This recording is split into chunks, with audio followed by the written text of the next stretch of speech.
Y'all going skiing? Yeah. Antifa. Yeah. So, you sick? Yeah, I'm pretty sick. He took the blue pill. Hey, Makes you how's the sick. quarantine going? President's orders. Yeah. Yeah. That's funny. So, I mean, at least you won't get sick that way. That's awesome. I recognize that backdrop. Oh, I know, right? In the studio. Yeah, yeah. You got the Muppet Show theater drop there. You know, that's from That's the Point with Brandon when I did the Obama and Gitmo video. That's why I said y'all going skiing. Y'all going skiing? Yeah, that's great. Yay! All right, well, we got another probably long one here, so I have to go really fast. So this is understanding from stone to star. So we need to understand what you learn at every level and where that's at. If you don't know what I'm talking about, you have to go to another playlist, which is called What is the Secret Arts and Dark Arts? It's in part 1 and 2, going over it. I think it's majority in part 2, but for most part, it's the whole entire playlist. It breaks down what you learn at every level, but all of that comes out of the Bible, and we're going to get into that today. Are you ready? All right. Awesome. Hollywood Hustle TV starts now. Welcome to the Hollywood Hustle. We can dance all night. Got the moves, you got moves, and I got moves. It's the Hollywood Hustle. Okay, so we want to go to Isaiah 60:17, and it says, and we read this on the last video, for brass I will bring gold, and for iron I will bring silver, and for wood brass, and for stones iron. I will also make thy officers peace, and thine exactors righteousness. This is what's happening right now.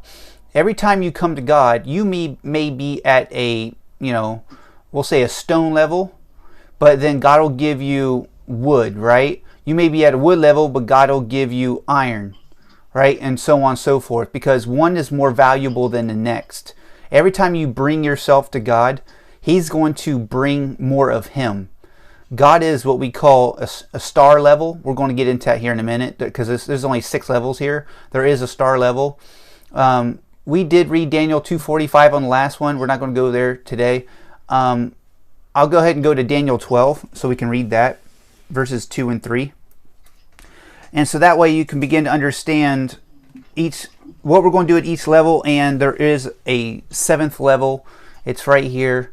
It says, verse 1, chapter 12 in Daniel says, at that time shall Michael stand up. And the time is when tidings out of the east and north shall trouble him. This is talking about the Antichrist, right? This is where we are again today. This repeats itself over and over and over. All right, it just it has to be built.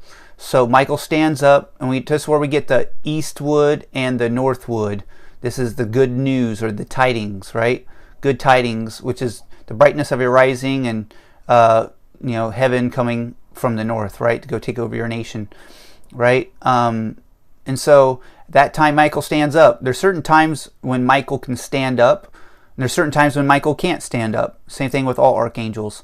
Those are the highest level angels. You have to build the east and the north to open up a door for the archangels to come in. Okay, so but the great prince which stands for the children of thy people, and there shall be a time of trouble such as never was since there was a nation, even to that same time. And at that time thy people shall be delivered, every one that shall be found written in the book. Right? So it says, and many of them that sleep in the dust of the earth shall awake, some to everlasting life, and some to shame and everlasting contempt.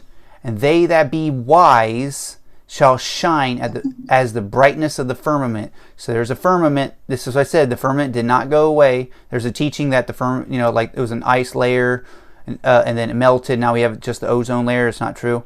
The firmament's still there. It's the sapphire stone that we all look at every day. It's called the sky. You know what I mean? There's the open firmament, which is sky, but above that, what's blue, where there's a wall, that's the firmament. It's the dome, right? It's flat earth. Right? And so the wife shall shine, that means the firmament shines because there's stars set in it, as the brightness of the firmament. And they that turn many to righteousness as the stars forever and ever. So star level is when you shine, that's when you're fully awake, and or i.e. that's when you're with God. Like we read from Psalm 139 in our last video. When you're with God in fullness, you're fully awake, your face is shining, you are becoming a fiery one, right? That's when you're a star, and that's when you can enter in. That's when you can be married to him, because now you're a bride ready to meet the bridegroom and to be one with Jesus by going into where he is. To be, when he said, you'll be where I am, you may be also, right? Okay, let's go to Isaiah 61. Isaiah 61. So now we know that there's 7 levels. I'm going to try to make this a little bit faster if I can. We're going to go Isaiah 61, right? And this is that whole same thing where he gives you something better for something worse. It says that to appoint unto them that mourn in Zion, to give unto them beauty for ashes, the oil of joy for mourning, the garment of praise for the spirit of heaviness, that they might be called trees of righteousness, the planting of the Lord, that he might be glorified. God is glorified when you're planted and when you grow. You know, you go from ashes to beauty, from mourning to joy, you know what I mean, from heaviness to praise, right? You're changing your garments. You're going from flesh to spirit. And they that build the old waste places, they shall raise up the former desolations, and they shall repair the waste cities. Another thing that we didn't say in the last video is that another definition of revival, not just to be enlightened, is for setup and to repair or build. So there's repair, which is raise up and build. God does that by giving you, right, by proclaiming the acceptable year of the Lord, or what he does, he appoints and proclaims, and you find out it's by preach the gospel. The Spirit of the Lord is upon me because he has anointed me to preach the good tidings or gospel. Remember it said tidings out of the north, down, east shall trouble him. This is the eastwood and the northwood, which is the gospel, which is good tidings. As I said, the gospel is not just Jesus on the cross. That's what gets you rescued. And then you have to build your eastwood and your northwood, which is built in 7 sevens or 7 different scales. And those, at each level you learn something at each level you learn something different, right? And that's what we're going to find out today. Because stone, wood, iron, bronze, silver, gold is congruent with 1, 2, 3, 4, 5, 6, 7. You know, day 1 through 7, which is days of the week, right? And so you have to learn what you learn at each level, and all that was also in the Bible. But God has to give you when you're ready, right? And all that is part of the gospel, and he has to give it to you, but you have to give him yourself, and then he can build and raise you up and repair you, and that's called revival. So part of reviving is, you know, rebuilding you into where your garments or your countenance shines like the brightness of the firmament, right? If we follow this over here, this gets into everything that we read before, right? These jewels and all that stuff. We'll come back to this.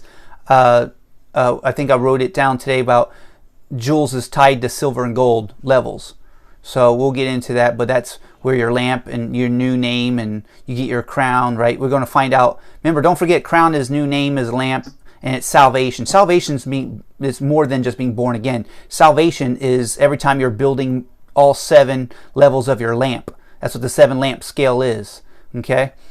So let's go to Exodus. Actually, going there now. Exodus 11 and 2.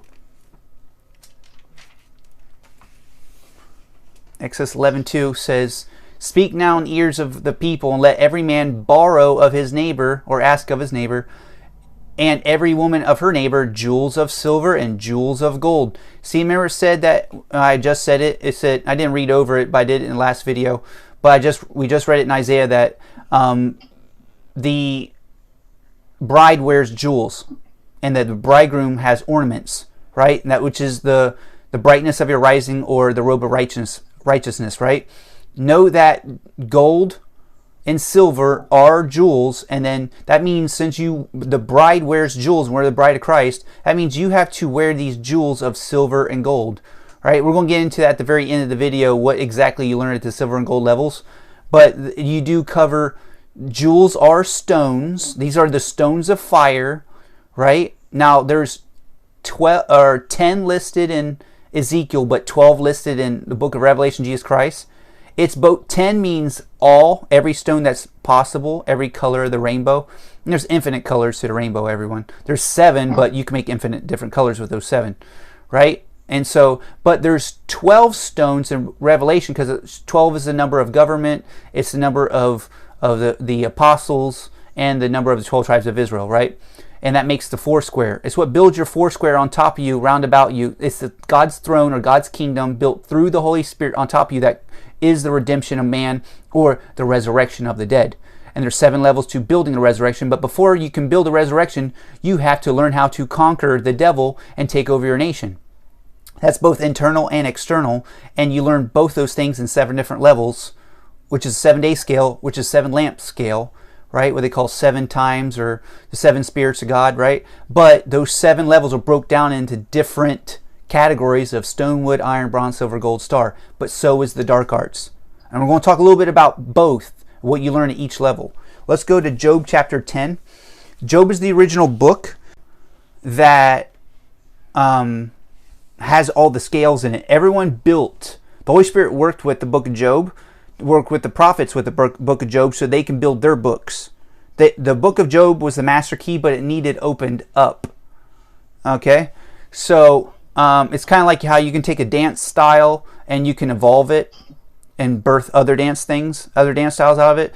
So here it says, Job 10, 8 through 12 says, "Thine hands have made me and fashioned me together round about, yet thou dost destroy me. Remember, I beseech thee, that thou hast made me as clay, and will you bring me into dust again?" There's clay and there's dust.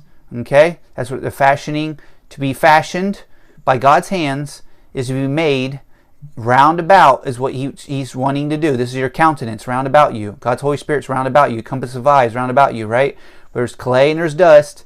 Have you poured me out as milk and curdled me as cheese? That's how you do it. You have to be poured out or purged, right, of flesh to build the spirit. Have you clothed me with skin and flesh? There's skin, flesh, dust, clay. There's 4 of them. And have fenced me with bones and sinews. That's 5 and 6. And lastly, thou hast granted me life and favor, and thy visitation hath preserved my spirit. There's 7. So there's 7 levels there. And your spirit has 7 levels to build it. Really, it's building up your mind, will, and emotions, and training your flesh, which has all this scale here. This is a scale of that we're built in line upon line, precept upon precept, right? There's a way to get there. This is where it is first. And the second place in Job is Job chapter 28. Job chapter 28, verse 1, 2, 6, and 7. Here's where Isaiah got it from. "Surely there is a vein for the silver and a place for gold where they find it."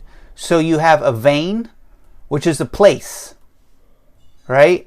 But you have to be refined, right? You have to be refined and fine to get this out, right? It's the same thing. We have to be refined. That's why Isaiah wrote, it's the furnace of affliction, but you have to do an exchange.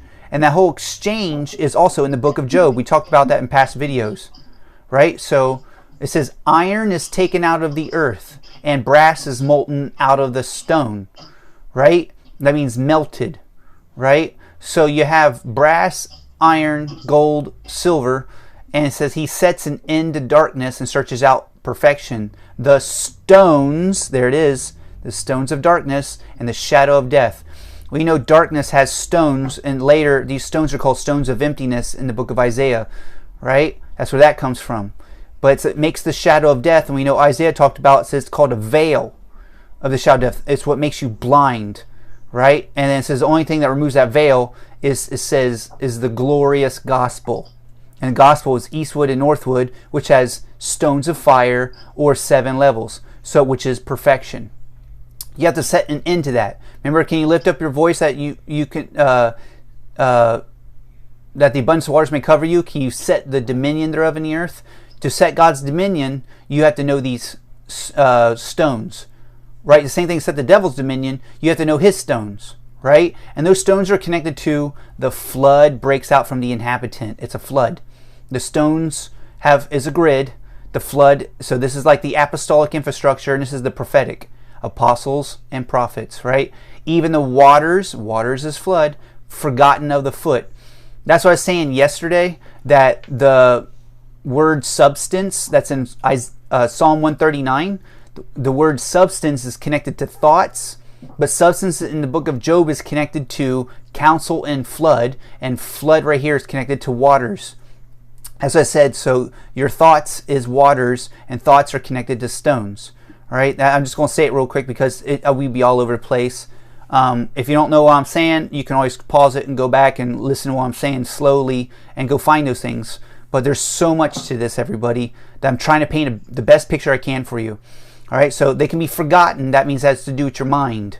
Waters to do, and they're dried up and gone away from men. This is what's happening right now. We're drying up the westwood and the southwood, which is through a mainstream river called Euphrates, and it sets those stones of emptiness in you, which is all done by kings of the earth, earthly, sensual, devilish, that bring the kingdom of darkness, right? And there's all this, right, and levels to it. And says, verse 6 says, the stones of it are the place of sapphires, and it hath the dust of gold. So stones is connected to place.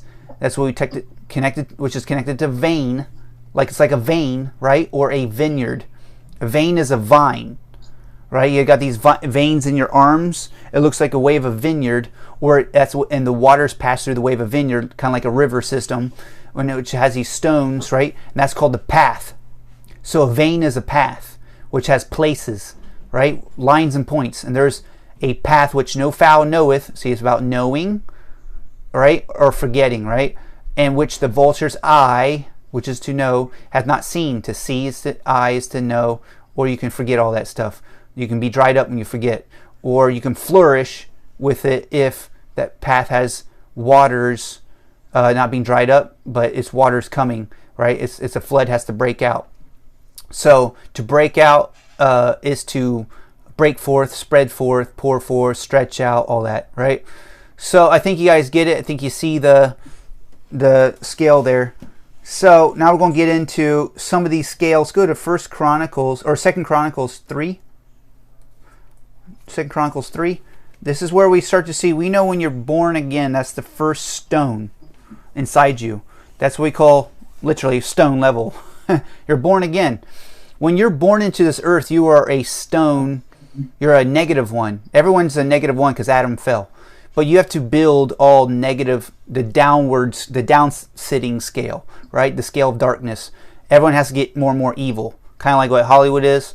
They have to make you more Sadducee, or through seduction, turning you out the way. They have to make you look like Baal or Nimrod, the Antichrist, right? So it says, chapter 3, verse 2 says, and he began to build in the 2nd day of the 2nd month in the 4th year of his reign. So you actually begin to build your spiritual frames on the 2nd day of the 7-day scale. You begin to build. You didn't build anything. You got born again, everyone. The only thing that happened was you got rescued from hell, and now you have the spiritual energy inside you to actually carry out the commandments. But if you don't eat the bread of the word, you're not going to be strong enough to walk out what your spirit wants. So you have to literally do and eat the word and do it, right? You have to read it and you have to know it, and then you have to pass tests, and you have to get strong to pass those tests. But if you don't have all the doctrines, you're not going to pass the test, because it takes all the doctrines to make you strong to understand what you're supposed to do. Then the more open your eyes are, the easier it is, or the more awake you are, the easier it is to do what God commands us to do. If you think you're on some planet and you're waiting on Jesus to come back and you can't be perfect because of the flesh, and you think Paul had some disease in his eyes and he never made it and he was just martyred, you don't have those beliefs, those doctrines are so weak, you're never going to have anything to motivate you to actually keep the commandments. You're going to think that God's just going to forgive you because he's just some forgiving God, and you're going to continue to be this wishy-washy, carnal Christian, right? But just like you have to build going up, you build going down too. The devil needs to build on Mark 2, what we call Mark 2, or the second level of the downward scale, he has to build too.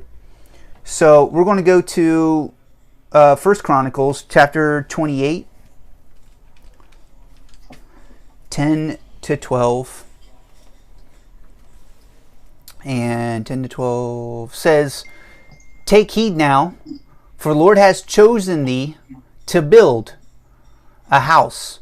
So when you're chosen, remember what the definition of chosen is, and I believe that's Jeremiah 50 verse 44, says that when you're chosen, you're refined. The more you're refined, God's going to call you to be a builder, right? This is what Zechariah says, that when you know God has sent me, when you come and build with me. And if I come and I'm building, that means I'm chosen to go build. That means I'm walking it out, right? I've removed the log out of my eye to get the splinter out of yours. I've been chosen to build. This is why I'm doing my videos, because we're making this once, and then we're sharing the videos, because there's so much to teach. That's why we're doing videos. Has nothing to do with subscription and stuff. So it says, "Take heed now, for the Lord hath chosen thee to build a house for the sanctuary," right? "And be strong and do it." So you have to be strong. And the way you're strong is you climb that scale, line upon line, precept upon precept, right? Then David gave to Solomon, his son, the pattern of the porch. So there's patterns. You have to know these patterns, everyone. You have to know the pattern of frames, right? To build and to also pluck up. Because in order to build, you have to tear certain things down. You have to read on someone that everything that they believe is seen in the show of their countenance. You can see if they're a left-winger or a right-winger as concerning politics. And you have to know politics. When people say, "I don't mess with politics," like, you have to know politics to be a ruler. You have to tear down certain people's belief systems, because the presence of God can't fill them up because of those belief systems, everybody. Politics or belief systems. So yes, your politics and religion, all that stuff does matter. You need to know so you can tear those things down to put the canopy of God's presence inside this temporary one. So that way we can end the game. That's how it works. So it's been lost for a long time. Let's go to, do we read 12 to 19? Yeah, so it says, "And the pattern of all that he had by the Spirit," so it's by the Holy Spirit, teaches you these patterns, "of the course of the house of the Lord, and of the chambers round about." There it is, channels and chambers. Remember I told you about that? You need to know the pattern of the chambers. Those chambers are built through stones that we just talked about, right? And then verse 19 down here says, "And all this said David, the Lord made me understand in writing by his hand upon me." It's his hand or by the Holy Spirit upon you, right? "Even all the works of this pattern." So this pattern has a certain work to it, and God has his hand and his work, which is to appear, but you need that pattern to appear. You need to, this is the eyes of your understanding will be enlightened, right? And God's hand is his means. That's the root. So you need to know this thing. It's all done in this book. It's all inside the Bible. Okay? So let's go to chapter 23, verse 6, same book. Then we're ready to really get in to where these things are. Right? So 28:6 says, "And David divided them into courses among the sons of Levi." Right? And so courses is divisions and groups. That's why I said there is divisions and groups and courses in the Bible that we have to rightly divide the word. So that way we can know, what do you learn each level, and is all this stuff just made up, right? If you go look at my channel, it's pretty smart stuff. It's smarter than me, everybody. I was trained in this, and I had to teach it back, and just like I had to learn dancing, I had to teach it back as I learned. So otherwise, because it's so much information, if you don't teach it back, you ain't going to memorize it. There needs to be new teachers in every nation, every generation, and I'm the next generation that needs to know it. So I'm trying to make other teachers too. We want to teach this in every region in our nation to start. Okay? Let's go to Jeremiah chapter 1, verse 18. This is where we really start to see it. It's hidden in the stories, just like how they hide stuff in the movies today. They hide stuff in the stories. This is what God did. It says, "For behold, I have made thee," this is talking to Jeremiah, he made Jeremiah, "this day a defense city."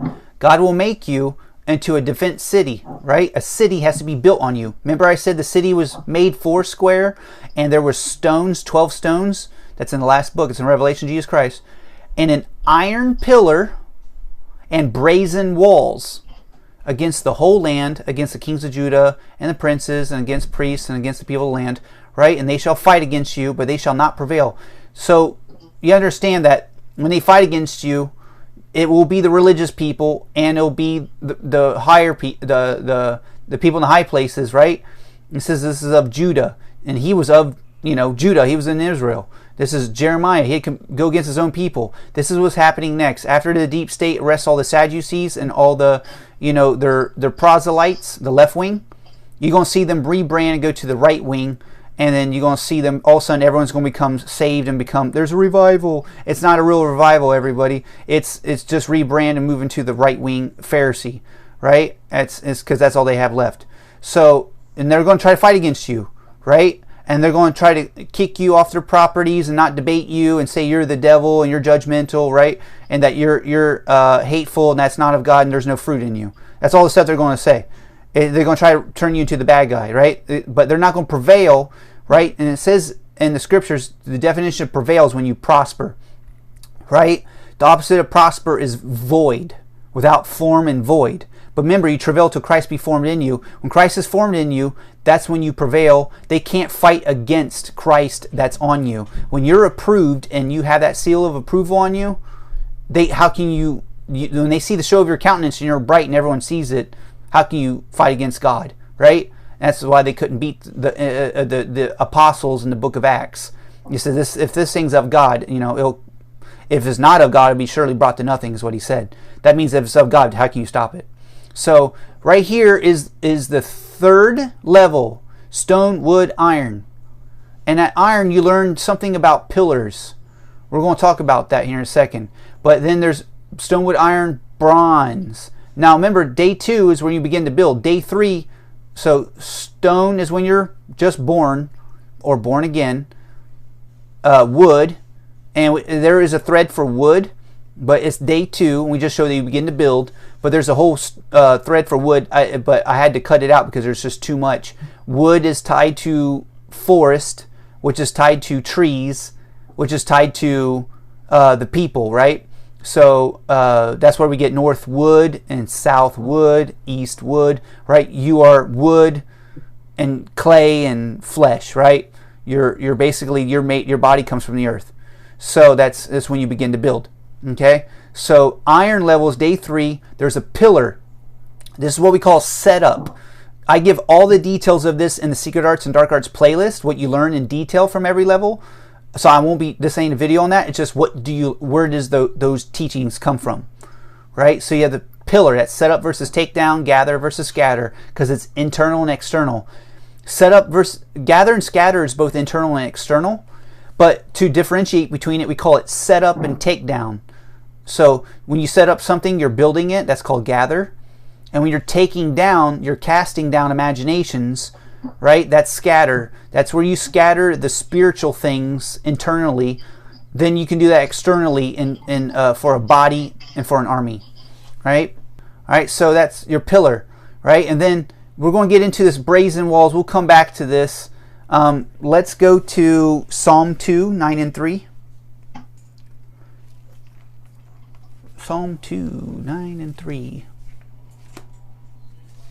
And Psalm 2 talks about some of the things that happens. We'll go to verse 9 first.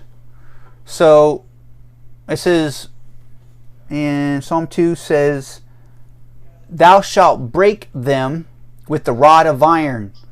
So I say to take down is to break down.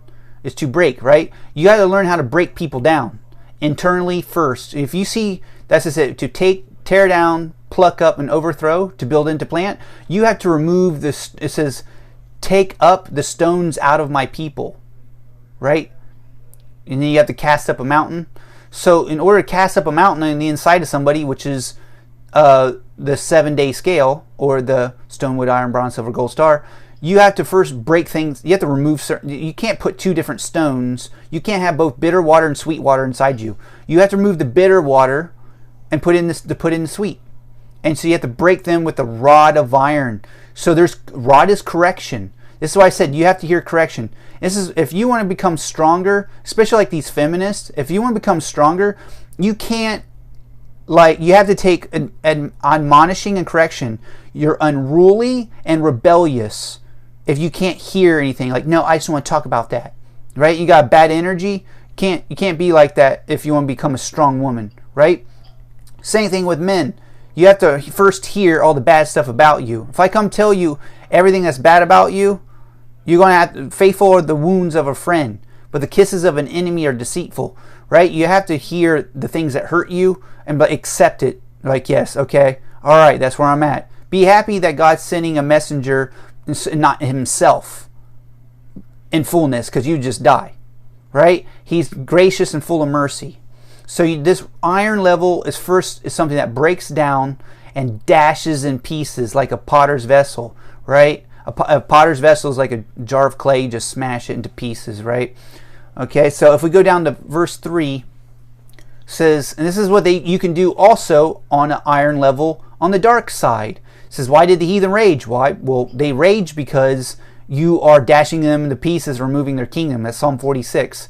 They imagine the vain thing. You're trying to remove that vain imagination out of them, right? I.e. feminism, Black Lives Matter, KKK, LGBTQP. Those are all the dark, cunning, crafty policies, or stones of emptiness, right? So the kings that are set themselves together and the rulers take counsel together. That counsel and their imagination needs to be broken down. Those are what creates cords. So you have to break their bands asunder and cast away their cords from us. All right, so let us break their bands asunder. So you have to break their bands. So remember, a band is a cord. That is tearing. That's when I said that scatter. So you have to break down their multitude to where people don't come together as concerning evil. You don't want them all agreeing together. Like, you got people backing up people in Hollywood. I'm like, go ahead, stand with them right now, because you know what? We're scattering them. We're arresting all these pedophiles. If you stand with them, you're going to fall with them. There's so much shame coming on Hollywood, and we're trying to warn people right now, but they're not budging at all. They're like, no, it's conspiracy. Oh, really? It's a conspiracy? We need tanks and Black Hawk copters going into cities for a coronavirus. No, we need doctors for that. So that means it's not a virus, you idiots. So this makes me mad that like people are that dumb. You know what I mean? I don't care. You know what I mean? Like, I try to wake you up, but if you want to come at me and call me a conspiracy theorist, it's the information is overwhelming now on the internet. Yes, you're going to still hear the lies in the mainstream media because we're contradicting it right now. So you see the two different rivers, and one's drying up, and the other one's flourishing. The internet's getting bigger than the mainstream, everyone.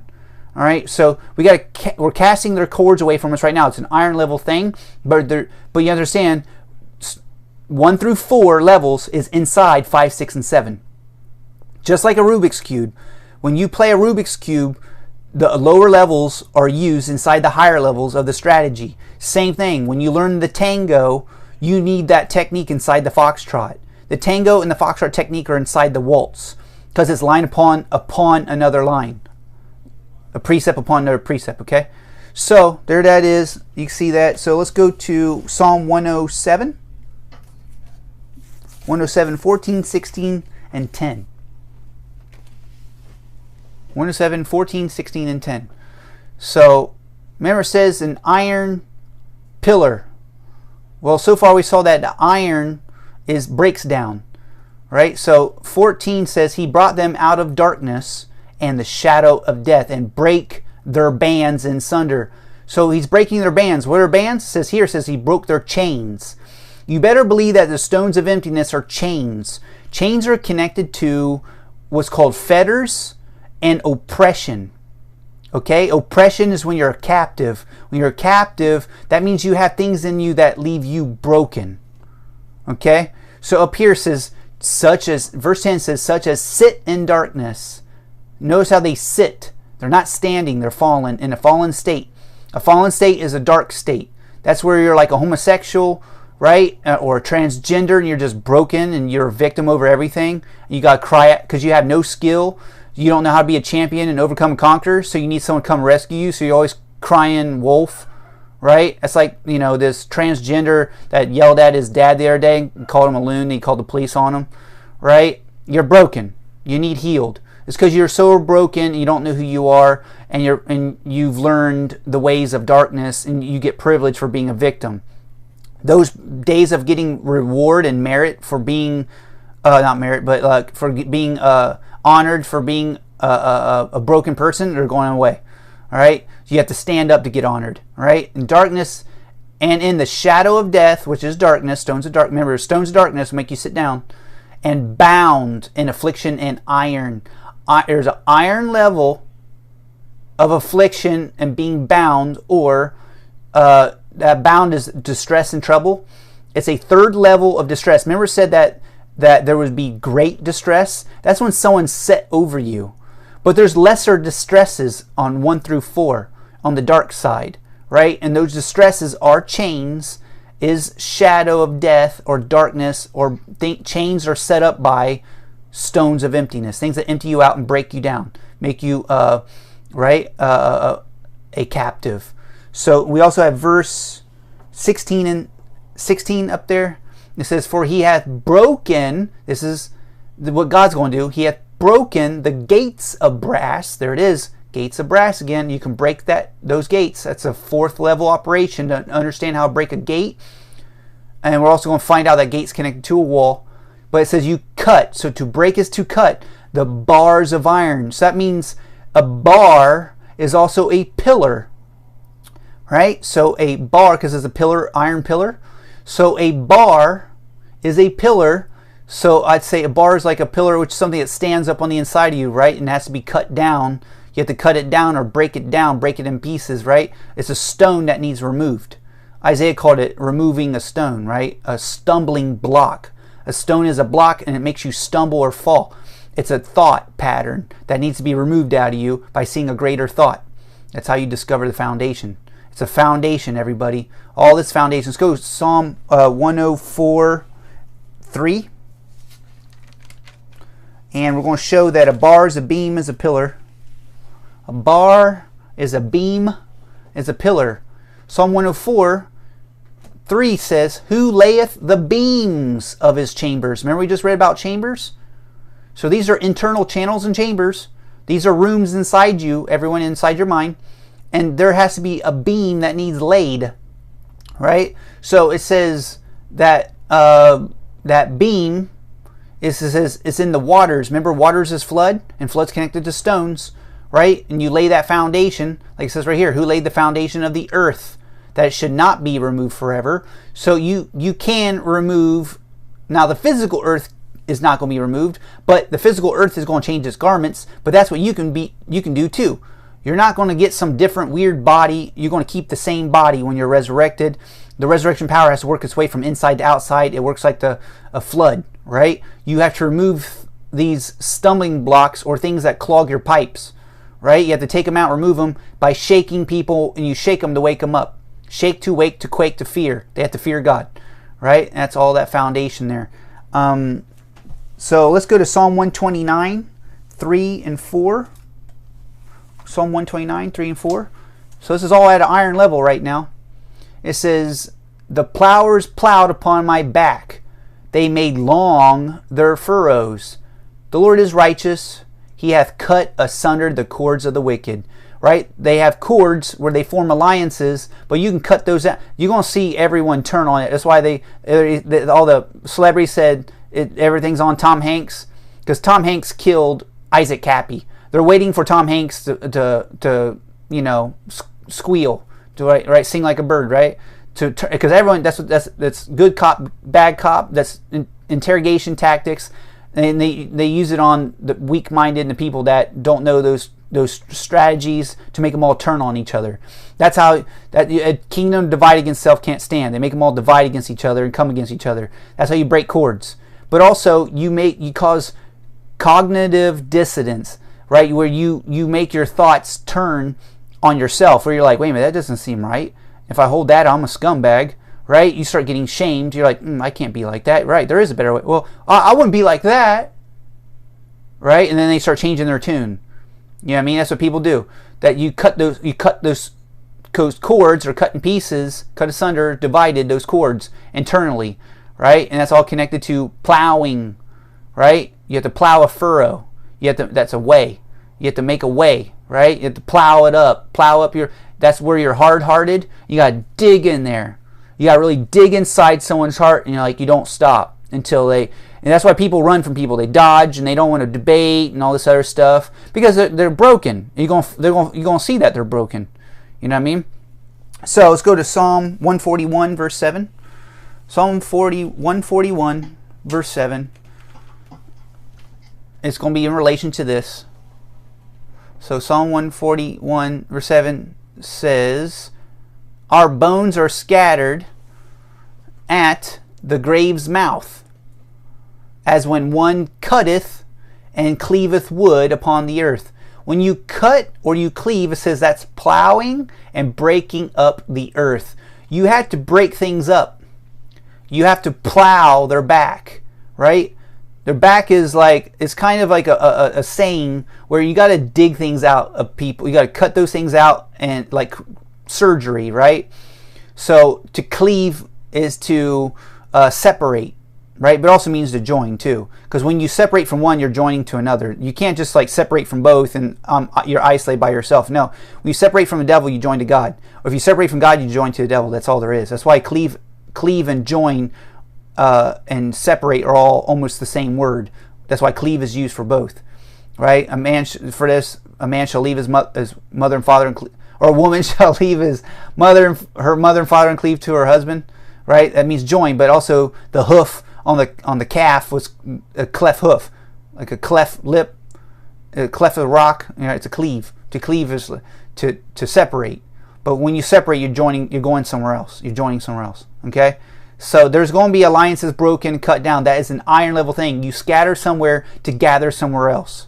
Okay, that's why it's all tied together. Iron level, iron pillar, iron, the rod of iron, right? So let's go to Psalm 140. Psalm 140, verses 5 and 4. So 5 says, the proud have hid a snare for me and cords. So now it defines cords, not just as cords and bands, right? Now we hear it's a snare, right? They have spread a net by the wayside. They have set gins for me. A gin is a trap. So you have a trap, a net, and a snare. And it says, and what does that do? It's who have purpose to overthrow my goings. They want to overthrow you by those snares. You better believe feminism, Black Lives Matter, KKK, LGBTQP, all that stuff is traps. It's a snare. Number one, it dries you up and opens up a door to the devil. We'll be able to explain that once we get into more of the spiritual infrastructure and those synonymous terms that build that. But take my word for it right now, when those policies, those stones that empty you out, when you're emptied out, it's a net and a trap for you, because it makes you emotionally unstable, breaks you down, and then you start oppressing other people. It just makes life hell, right? So they have to their purpose is to overthrow. Remember, said that their purpose is to cut us off from being a nation, right? To overthrow us. That's what they try to do. They try to infiltrate our nation, overthrow us through the Babylonian dark arts, right, and overthrow us. And it says they are gathered together for war. This, now, when they imagine mischiefs, it says continually, right? They're always gathered together, right? So they gather together to war, to scatter or overthrow you, right? To make you stumble, right? To overthrow is to stumble, or is to fall by a snare, according. See, it's a strategy. You don't just fall out of nowhere, everybody. It's an actual science of a method of a net, again, and a snare. Okay, that's a stretch and spread that out through the way of a vineyard, or they do it from the high places, right? That's why it's weaved into all the movies. It's brainwashing everyone. So, and they're gathered together for war. There is, let's go Psalm 106, 27. There is a scripture we'll get to in Genesis, but we got to read a couple before we get there, that talk about gathering together. It was nothing new, everyone. 106:27 says, see, to overthrow their seed also among the nations, and to scatter them in the lands. they joined, remember, see I told you, join is to gather. They joined themselves also unto Baal, Peor, and ate the sacrifices of the dead. See, this is what they do in Hollywood. They eat baby sacrifices to Baal. It's nothing new, everyone. Right? And they join themselves to Baal by eating those sacrifices, and they try to scatter us or overthrow their seed. How do you overthrow our seed? You make us mix with like animals and stuff. That's what's next. After pedophilia, homosexuality is pedophilia, and pedophilia is bestiality. Bestiality is where you get out of God's algorithm, and now you start birthing these weird creatures like they had in the Greek days. You know, what they call the Greek gods, devils. You become a devil, basically. That's the image of the beast. You first have to build it in the inside of you, in your belief system, and then that's a social policy. And then those social policies get really, really dark, right? And so you have to scatter and overthrow us by messing up our seed, and they messed up the seed of the Word of God, right? And they messed up the seed. They're trying to mess up the seed of, you know, us to actual multiply. It's what they did in the days of Noah, right? And just Noah and his seed was left. They're bringing this back, everyone. That's the Nephilim, right? So God has to overthrow that.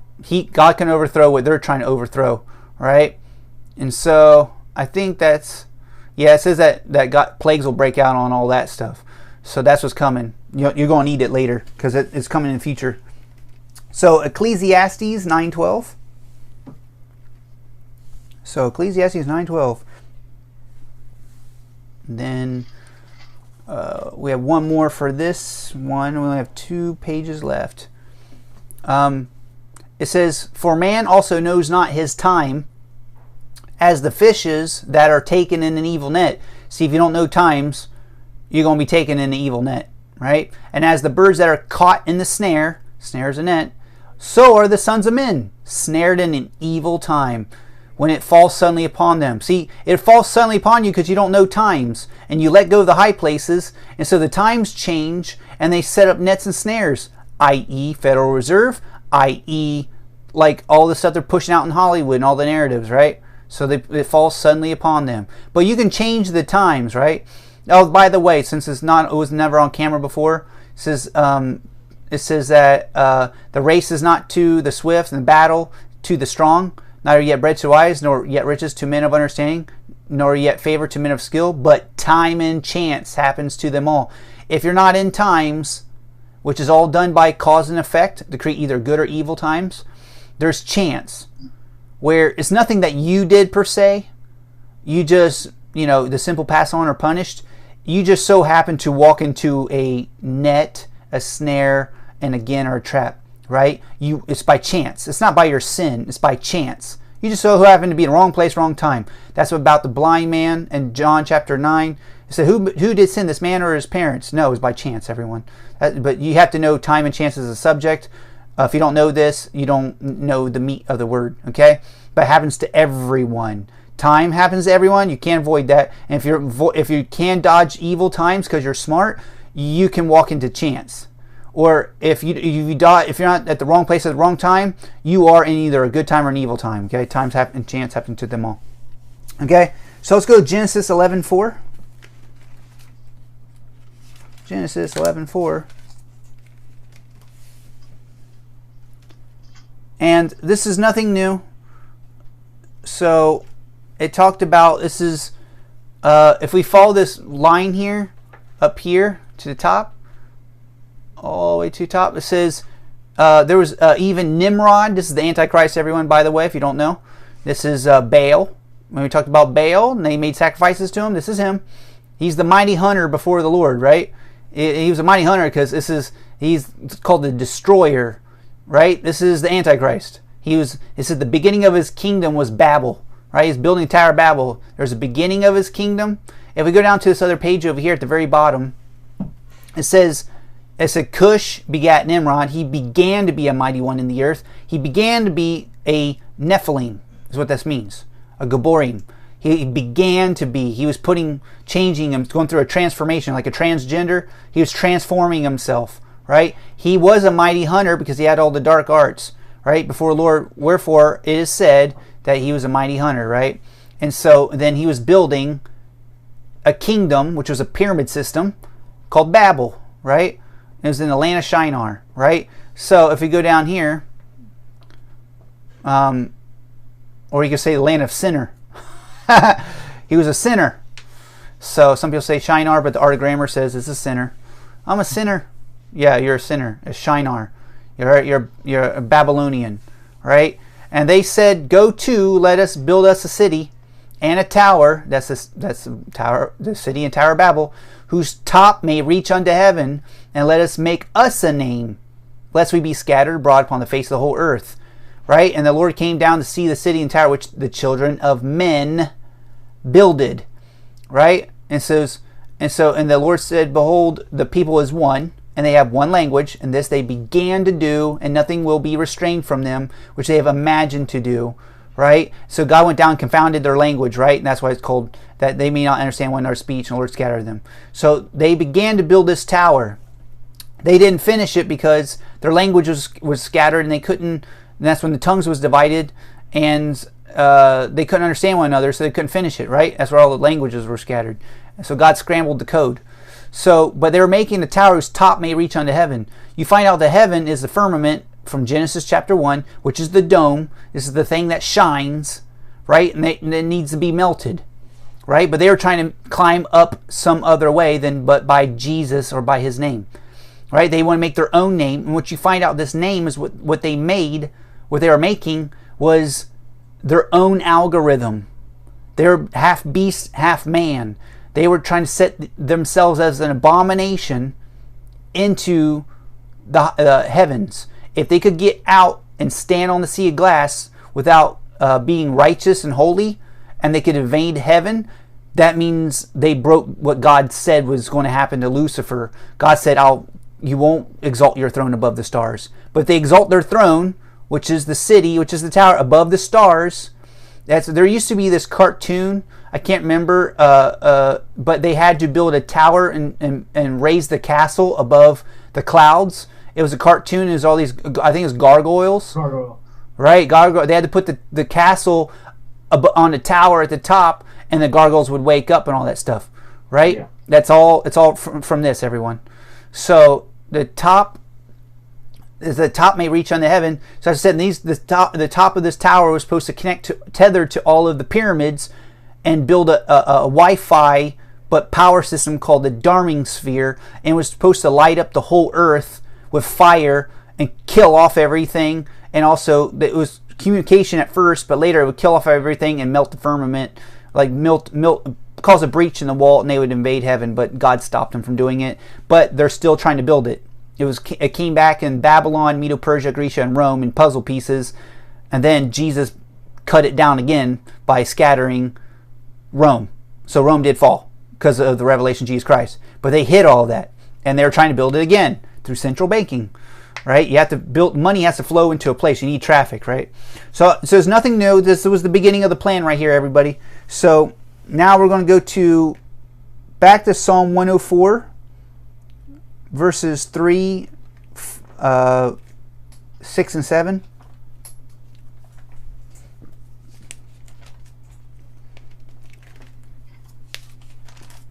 Psalm 104, verses 3, or verses, 3, 6, and 7. So remember we said about this beam. You got this beam, and it's connected to this chamber. You got, which is a foundation. So foundation of channels and chambers, right? And 6 says, "Thou covered it with the deep." So your foundation can cover you as with a garment, right? So these channels and chambers, whatever's inside you, will cover you, right? And that's from a bunch of different verses and chapters in Psalms. But this is, the water stood above the mountains. God's trying to fill you up with his water, or his spirit, which is his counsel. You'll find out from Job it's counsel, which is a flood, which is waters, which is his stones of fire. It's a fiery stream. A stream is water, or stones of brooks. It's the deep.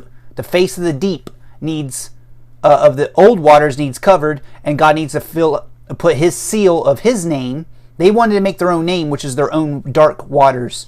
It does something spiritually to you, and then by monopolizing the physical, you keep the spiritual going, and then you got to take the physical and invade heaven, right? But if you cut down the physical and rebrand and change the spiritual, change the waters, like being regenerated, being born again, then God can put his water on top of the old. It's like building a city on top of the old city, right? And that water has to stand up. You stand to cover, right? To get your wings, and it's a cloud. Do you know the bouncings of the clouds, the spreadings of the clouds, which is the waters, which is the beams, the lay, right? It's all that. All that's tied to do that. You have to rebuke, which is the voice of his thunder, right? It has to be. You have to stand above the mountains. That means get to the high places, everyone. All right, it's all right there. We're going to go Habakkuk 2:11, 14. Habakkuk. We have to read that again because Habakkuk talks about these sort of deals. 2:11 and 14. 2:11 and 14. So here is more infrastructure, everyone. It says, for the stone shall cry out of the wall. So I told you stones are connected to a wall. And the beam, remember we're talking about the beam of the chambers? So now I told you stones are connected to rivers of waters. Stone of darkness, and darkness is a flood or waters, right? So stones, which is called a stone of brooks, like it says in Job. So stones now connected to a beam. We know a beam is a bar, is a pillar, right? So there's stones that build your iron level, right? But there's also your bronze level, which is your walls. But we know that's brazen gates and brazen walls. So that's why I said in my Secret Arts and Dark Arts video that the bronze level, you understand gates, but you find out gates, there's doors and windows as a thread to that. So you have to learn how to open doors and close doors externally, right? That's what I said. When you understand that, you understand infrastructure. That's what I said. Phase 1, they're kicking out the banks. Phase 2, we're going after Hollywood. How do I know that? Because I know how doors open and close. But I know that we need an open door from the, we need the Euphrates River dry up to make way, or open a door for the kings of the east. If that's us, the saints. The kings of the east cannot, I'm in a different sphere of influence. I'm in the arts and entertainment sphere, but I touch the government sphere because I'm a bridge. I'm phase 2. I'm waiting for them to do their part so then we take over Hollywood, right? So when they kick out the banks and stuff, and we're holding the keys to heaven's economy, and then we'll end up building what we're supposed to build. Sean Bowles did get a visitation from an angel and wrote a book, Keys to Heaven's Economy. But Sean Bowles, that's all he has. He was like a David that was to collect the information, but Solomon built the temple. But if David can still come up and go with the Solomons, but the problem is David is full of himself right now. So that's where the prophets are right now. They got to become like little children, enter into apostolic.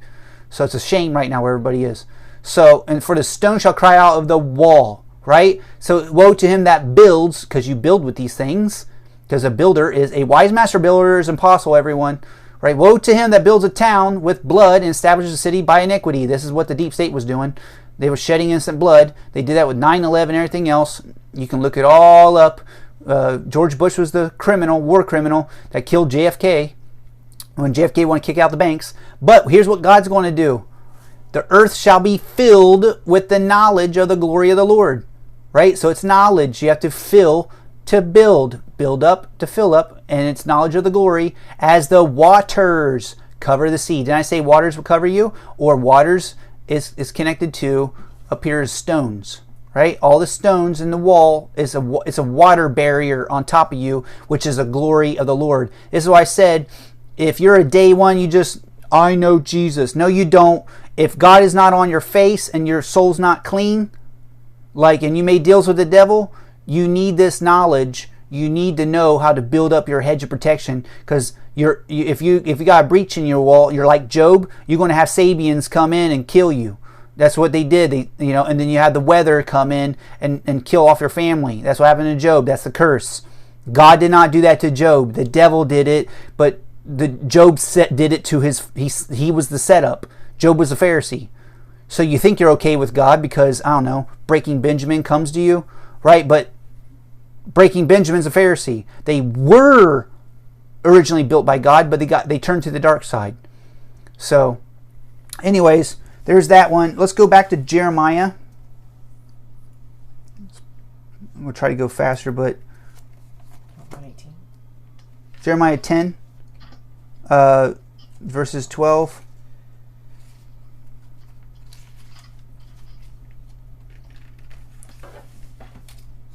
Deuteronomy 10:12 says, here's how God builds. He hath made the earth by his power. God needs to put his power on the saints, everyone. There's levels to it. He hath established the world by his wisdom. It's by God's wisdom you get the power, and he has to establish it, and has stretched out the heavens by his discretion.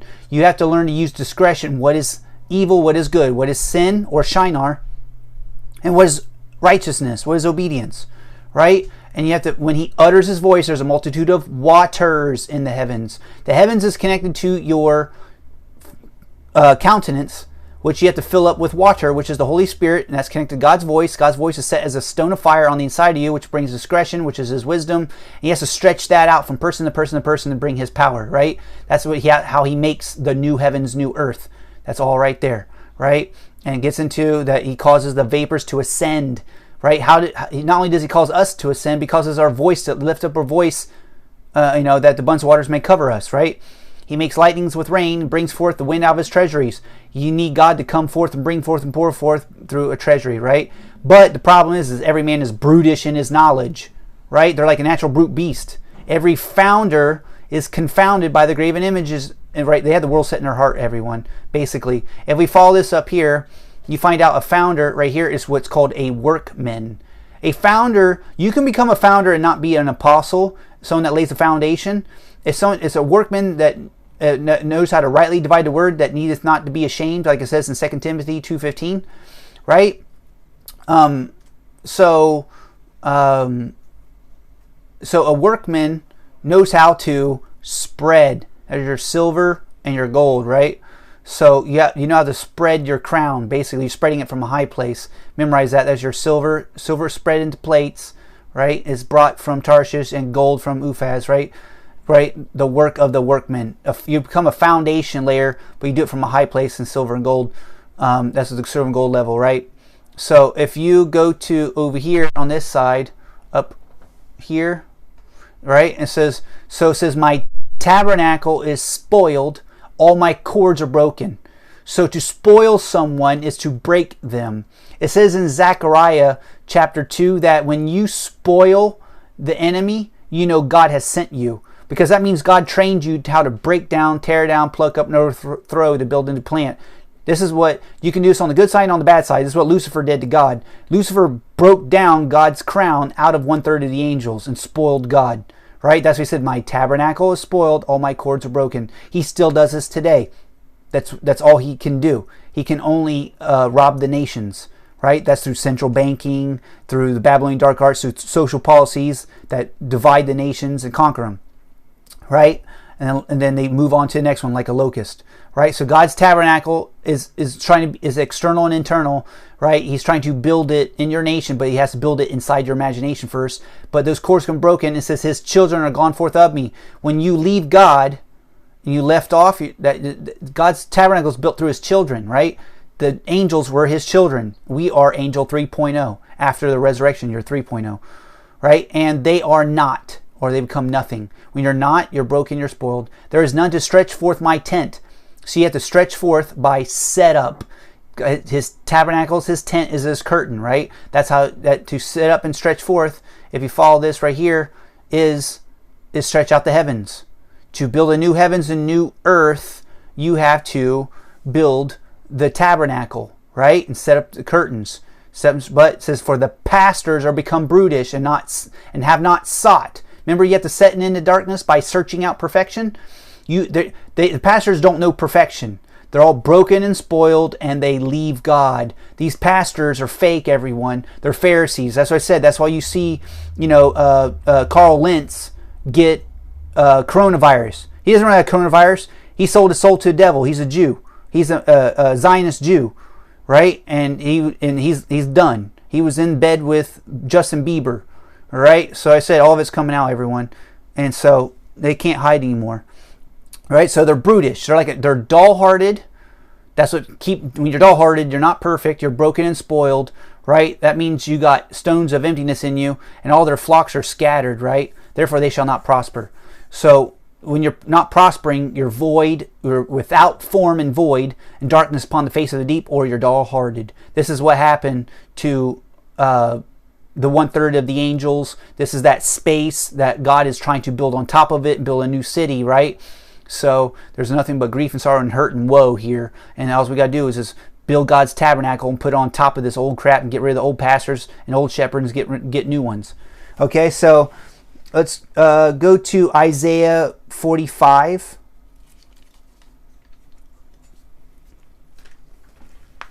Isaiah 45 says, verse 2 says, actually we'll read verse 1. Thus saith the Lord to his anointed, to Cyrus. You better believe that Trump is like a Cyrus right now. Whose right hand I have holden to subdue nations before him. So God will hold your right hand to subdue nations. See, dominion theology. Before him, I will loose the loins of kings, to open before him the two-leved gates. So God will open up gates, open up doors, and the gates shall not be shut. See, now there's gates, right? And we'll see, what is a gate? I will go before thee and will make the crooked places straight. I'd say in order to do that, you have to scatter and gather and take down and build up, right? So you get rid of the crooked things and put in the straight things, right? That's why people are called straight versus gay or homo or crooked. That's what that is. You're crooked. He makes the crooked people straight and their place too. I will break in pieces or straighten out the gates of brass. There it is, brass level. The gate. There is gate. But he also says it was a brazen wall or a brazen. Now it's a gate of brass, right? So we have brazen walls and brass gates. The walls are gates because the gate is connected to a wall. So you have to have defense and know how to open doors. That's a bronze level deal, right? You cut in sunder the bars of iron. There it is again. Iron level has bars or pillars or beams, or that's how you set up stones on the inside of you.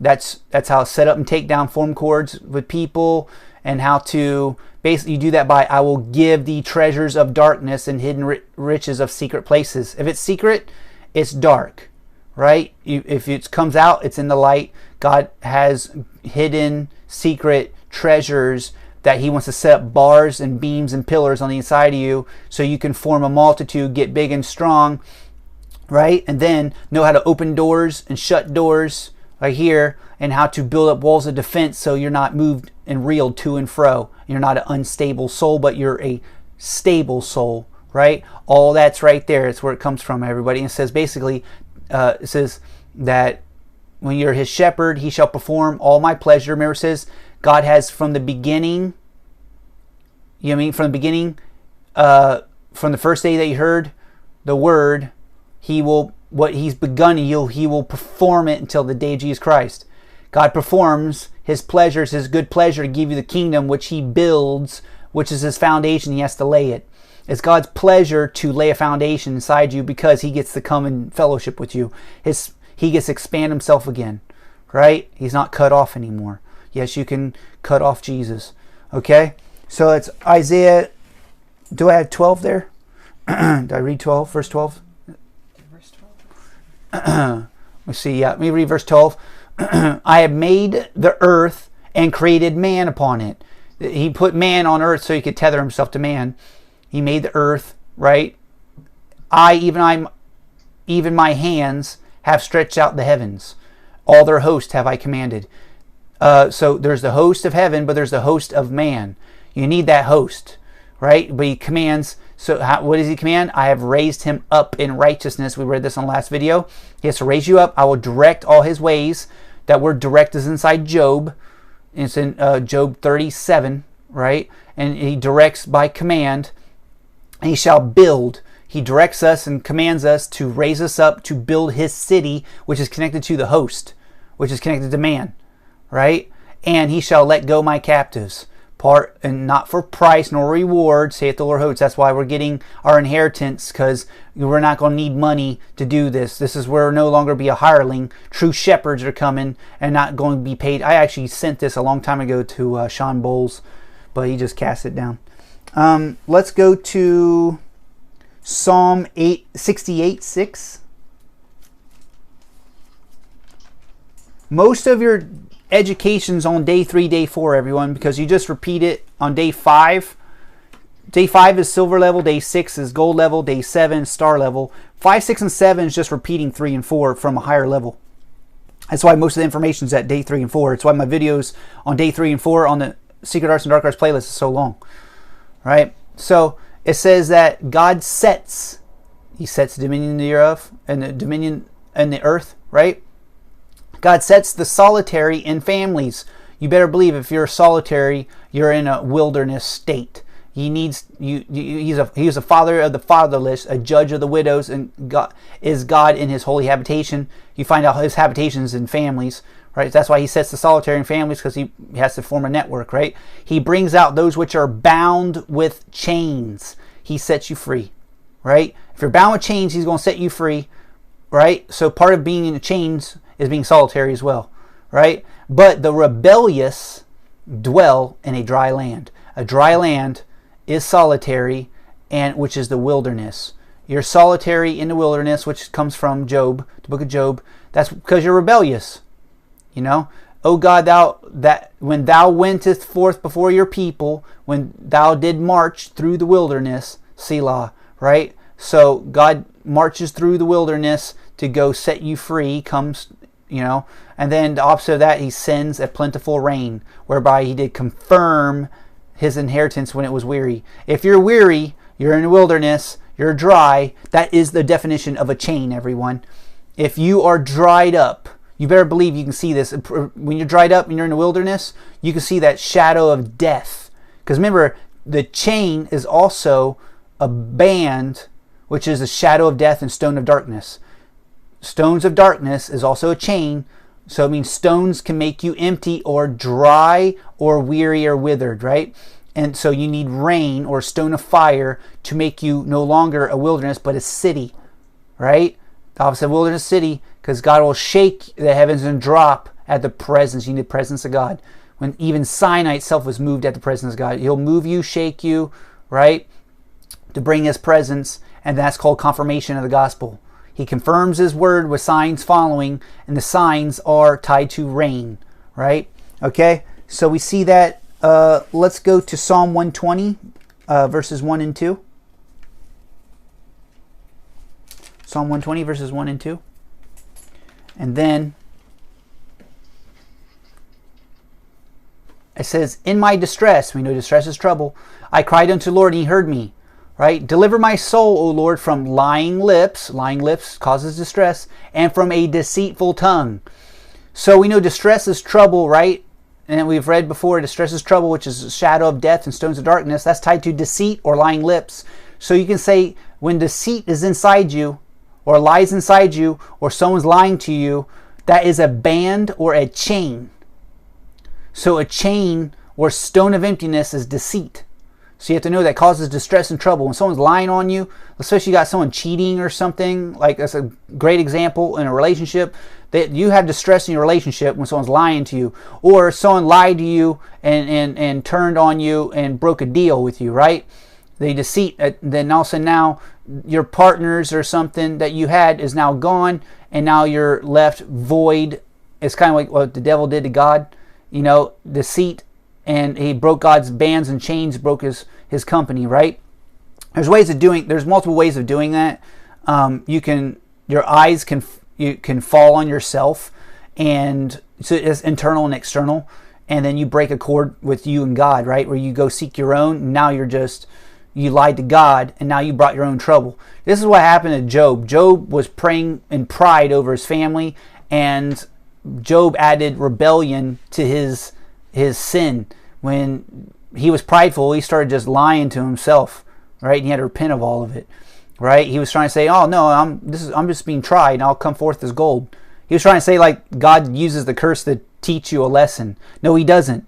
But that's been taught everywhere because Job was saying it. You know what I mean? But Job was wrong. Job had repented of it. You know, and Elihu got him to repent of it, and then God built upon Elihu's words. Anyways, there's a video on all that in my playlist. So let's go to Proverbs 25:25. Proverbs 25:25.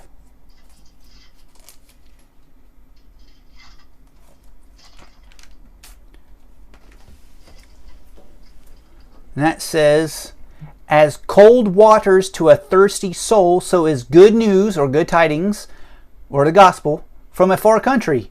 So we know it says that when you're thirsty, it says here you're weary. Remember? Then you're in wilderness. If you're weary, you need rain. So the good news is waters. I say waters is the glory. Remember? And it's which is a flood, which is a stone of brooks. You have to set stones of fire, and you got to give them refreshing. Times of refreshing come from the presence of the Lord. Repent and be baptized, every one of you, in the name of Jesus Christ for the remission of sins, or Shinar, and you shall receive the gift of the Holy Ghost. And it says that the heavens must receive Jesus until times of refreshing, or times of restitution. But it says that, I'm sorry, I twisted those two together. It says that you repent and be baptized, every one of you, in the name of Jesus Christ for remission of sins, and you shall receive the gift of the Holy Ghost. But it says that times of refreshing may come from the presence of the Lord. So it's the presence of the Lord comes from the good news. That means words bring God's presence. When your thoughts align with His thoughts, and your actions align with His actions, He draws near to you, and that's the second coming, or that's good news. Good news. God will make you not weary and thirsty because He comes now. Not in some next life or when Jesus comes back fully, or we sometimes feel God's presence and sometimes He removes it to go curse us. And no, they twisted the grid and He broke down the times. You need to know the grid to know the times, to understand law and judgment. All right? So it says that when you're weary and you're thirsty, it says a righteous man falling down before the wicked is as a troubled fountain and a corrupt spring. You're polluted or corrupted, or you're murky. You have murky waters, right? Dirty waters. If you're a troubled fountain, right? If you falling down before the wicked. That's like, I don't know, people in Hollywood that start off being Christian but end up selling their soul to the devil, gay for pay and all that stuff. You got to get out of that. If you did that stuff, ain't nobody going to care. Get out now, because everyone's going to remember is when you fall with those people. Get out of Hollywood now. And God will forgive you, but you need to join hands with them and expose all of it. Be a voice against the wicked. Be a voice and tell on all of them. That's what I do. That doesn't make you a snitch.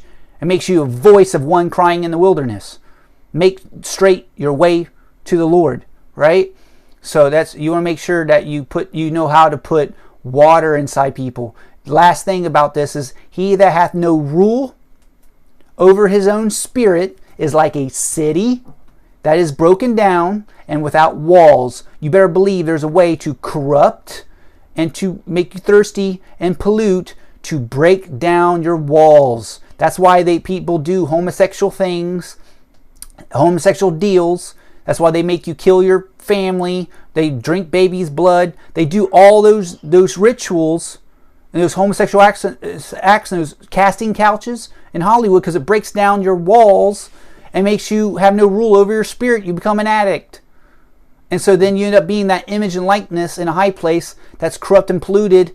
And if you don't go with it, they're going to take your sex tape, right? And they're going to show it to everybody. You know what I mean? And ruin you. Smear campaign if you don't do what they want. So you have to conform.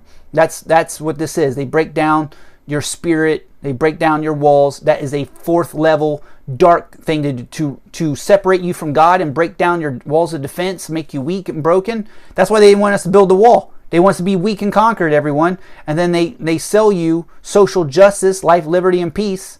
Right? And I think that's where we're going next, actually. Yeah, let's go to Ezekiel 13. Let's talk about that. Let's talk about why they didn't want us to build the wall. They don't want you to build up the presence of God. That's why they're rebranding really quick and going over to the Pharisee, because they don't want you to get the presence of God. If the presence of God comes to Hollywood, it's over with. So, Ezekiel 17, Ezekiel 13 talks about verse 10, says, because they have seduced, or Sadducee, my people, saying peace, and there was no peace. And one built up a wall, and lo, others daubed it with untempered mortar, or some weak freaking mortar is what it is. Say unto them which daubed it with untempered mortar that it shall fall. Of course it's fall, because it's weak. It's made with untempered mortar. It's not tempered, right? And so there shall be an overflowing shower. That's what's coming, everyone. And ye, O great hailstones, shall fall, and a stormy wind shall rend it. You better believe this is the power of God coming to break down the lies that's built inside people where they were seduced, where they're transgenders and homosexuals, and they fight Israel's wars, you know what I mean? And protect, like, oh, we need inflation. No, we don't. No, we don't. We need a powerful currency, everybody. Stop protecting the Federal Reserve, right? But it's going to be rent or torn. It says it'll be rend. And it said God will consume it. And down here it says, so verse 14 says, so will I break down the wall that they have daubed it with untempered mortar and bring it down to the ground, so that the foundation's a wall, there shall be discovered. You can discover foundation. We read this in Habakkuk 3:13, everyone, by wounding the head. You have to wound the head, or you can tear down strongholds in here, but then you also go to the heads of the nations in all 7 spheres of influence. That's why our government sphere is we're draining the swamp right now, right? We're wounding the head. As I said, the beast of 7 heads and 10 horns, one of its heads was wounded with a sword but did live. We're wounding it right now with a sword, but it always comes back, right, until the very end of the game, right? So, but it shall fall and it will be consumed, and that's what's happening right now, and that's when God will accomplish his wrath, right? If you go over here, though, it talks about, it says, your kerchief, that's a veil. Also will I tear. God's going to tear the veil that's over people's eyes right now. Because it says, remember in Isaiah, it says in Isaiah 25 that this veil is the shadow of death. When you know shadow of death is stone of darkness, which is stone of emptiness, that wither you, dry you up, right? It's lies. Because the lies you have made the heart of the righteous sad, whom I have not made sad, and strengthened the hands of the wicked, that he should not return from his wicked way. No, it's okay. God won't judge you. It's okay. Jews, 144,000 of you get saved in the future. It's okay. Don't return from your wicked way. God, you're God's chosen people. That's this bull crap right here, everyone. It was already prophesied by Ezekiel. By promising him life. Don't they promise you life, liberty, and peace, or social justice? Don't they promise you, like, no, God's promised you in the future that there's 144,000 will get saved. Right? You're God's chosen people, that he loves you anyways. Right? And so that's bullcrap, everybody. And stop fighting Israel's wars and shedding innocent blood. That's all lies. It's a veil. He's going to tear that up right now. That's the right hand of things. And stop believing the earth's a planet, okay? It's a freaking flat earth. Planet is Babylonian. It's to hide the whole plan of redemption and plan of God, so you don't build God's tent. If you don't understand what we're in, you're not going to be a wise master builder. Okay, that's the borders. The flat earth doctrine is the peg that undoes the Pharisee doctrines, which is the art of separation, right? It's connected to the book of Job, and inside the book of Job is hidden all the master plan of the apostolic, which breaks down the Pharisee and builds back up the church, right? That's what all this is, okay? So let's go to Jeremiah 11:20. Jeremiah 11:20. And 11:20 says, and this is what you have to understand. It says, O Lord of hosts, that judgest righteously, that triest the reins of the heart. God will try your reins of your heart. Let me see thy vengeance on them, for unto thee have I revealed my cause. When you understand how to discover someone's foundation, you have to reveal their cause, right? This is the root. This is how you see everything. If you know the cause, or the thoughts and intents of someone's heart, their purpose, right? If you know their thoughts, which you can see their thoughts, that's the foundation. You can see it in the show of their countenance. You can see what stones need to be taken out because you project an energy around about you. Everyone, if you're trained, and everybody can be trained as a founder or a workman, when the word is rightly divided, it wakes you up to where you see the bricks, like it says in the background. You can see what wall is built on someone round about them. That's called discovering their foundation. Then you can see what tactics are being done in your nation, so you can remove those bad people out and then bring forth a good time to change the time, to redeem the time, or bring God's kingdom. But you have to know that cause.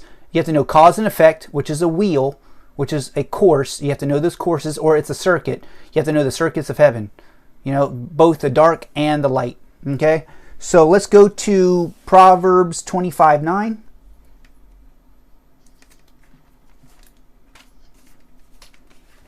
And It says here, how do you discover foundation? Debate thy cause with thy neighbor himself, and discover not a secret to another. This doesn't just mean, go to someone in secret, you know what I mean? And when you have beef with them, that's what that means on the surface level. But you debate someone to thread, to discover that secret cause that's in their heart. You debate to reveal the cause, to discover the foundation, right? To know what walls on the inside of them. If you can't cold read the stones inside somebody, you have to be able to debate them to find out where they're at. Ask questions, called screening and an interrogation. This is what you do. This is why you debate. This is why you question witnesses. You debate, right? So let's go to Ezekiel 17:17. We're almost done. We're almost on our last strip here. That says, neither shall Pharaoh with his mighty army and great company make for him in the war by casting up mounts and building forts to cut off many persons. This is really deep because it's tied to like Job, the book of Job, that the tactics of war is cut off, but it's also to build up, right? It says, who can hinder God from building? Right now, you can't cut off God from building once, right? The only way you can cut off God is by making people not know how to build, to not know the game and know what they're in. That's the solar system model, was to cut many persons off. The flat earth model gets you start building again, makes everyone a founder and a wise master builder, right? The apostolic is the guts that fills the flat earth, because you have to know what it is so you can stretch out from the east to the west, because that same model is on top of you. You got a dome or firmament, which you become a firmament, everyone. Literally, you become a star, and it's how you pass through the firmament. That's if you want to get out of this game early, spirit, soul, and body, without dying and going to heaven, which is dumb. You want to go there with your body, but you have to quicken your mortal flesh. You have to do that by called casting up mounts. That's a day 3 or iron level operation, but that's the war that we're in. The war that you're playing is about building or being cut off. When you'll cut off was, remember, break down, right? So remember, it says that he shall confirm his covenant with many for 1 week, right? We have to cut off those many persons, right, by casting up. And this is all this is a big thread, but I don't want to go into it because it's everywhere. But it says, I think this other scriptures is Job 11:10, where I was referring to in Job, and then Jeremiah 48:25. You can look those up on your own. But basically, you're either casting up or casting down. Like Mir says, casting down imaginations. If you're not casting down, you're casting up. Or gather, or set up. Set up is cast up. Or scatter, which is cast down. Or cut off, which is to scatter. Okay? So there's that. Let's go to Job 38:20. And then we're in our last home stretch. Job 38:20. Oh, I'm sorry, not Job 30. Ezekiel 38:20. Going to be in Ezekiel for a couple of these. So 38:20 says, so that the fishes of the sea and the fowls of the heaven and the beasts of the field and all creeping things that creep upon the earth, including man, and all the men that are upon the face of the earth, see, shall shake at my presence, and the mountains shall be thrown down. So you're building God's presence from stone to star through thoughts. When you got born again, you didn't get all the presence of God on you. It has to work its way out so people see it upon you. That's the second coming of Jesus. That's the second coming of Christ, everyone. So the mountains shall be thrown down or cast down, and the steep places shall fall. To fall is to throw down, which is cut off and cast down and scatter. Right? And every wall shall fall to the ground. You have to make the wall. You have to make Mark 4s. Remember, because just because you build your bronze wall on upward, there's also a bronze wall downward in the house of darkness. So you have to take these Mark 4s, what we call a Mark 4, the mark of the beast out of 4th level. You got to take that wall and tear it down. How do you do that? You have to know these operations. You have to see it and cold read it. This is what we're getting to, is the infield. So you can see us tear out stones out of people and set up new stones, right? And then, and that's how it says that God does it with his rain. It said he pleads against him. with pestilence. We're pleading with God's people right now, but God's people are still not waking up. So it's going to be bad for the unwise virgins. I'm telling you that right now. So, but we will get to a place where the wise virgins will multiply. God said we're going to start with 7 or 8 principal shepherds. It's coming. We're about to hit a big tipping point here in a second. So let's go to Ezekiel 3:26, 27. This is our last. We're on our last page here. 3:26, 27. Ezekiel says, "I will make your tongue cleave to the roof of your mouth, and you shall be dumb. Shall not be to them a reprover, for they are a rebellious house." This the church, everyone. They're rebellious right now. "But when I speak with thee, I will open your mouth. And you shall say unto them, Thus saith the Lord God, He that heareth, let him hear. He that forbeareth, let him forbear, for they are a rebellious house." So if you forbear my words and don't hear me, you know what I mean? You're not taking my reproof. You know that you're going to have your day coming. You're going to have judgment coming. But if you hear, you're going to be getting to the right place of things, and you'll be blessed. So 27, yeah. All right, that's good. Let's go to Jeremiah 6:27.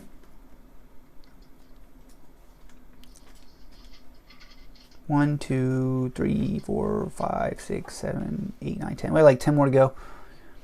Right? And then it says, "I have set thee for a tower and a fortress among my people."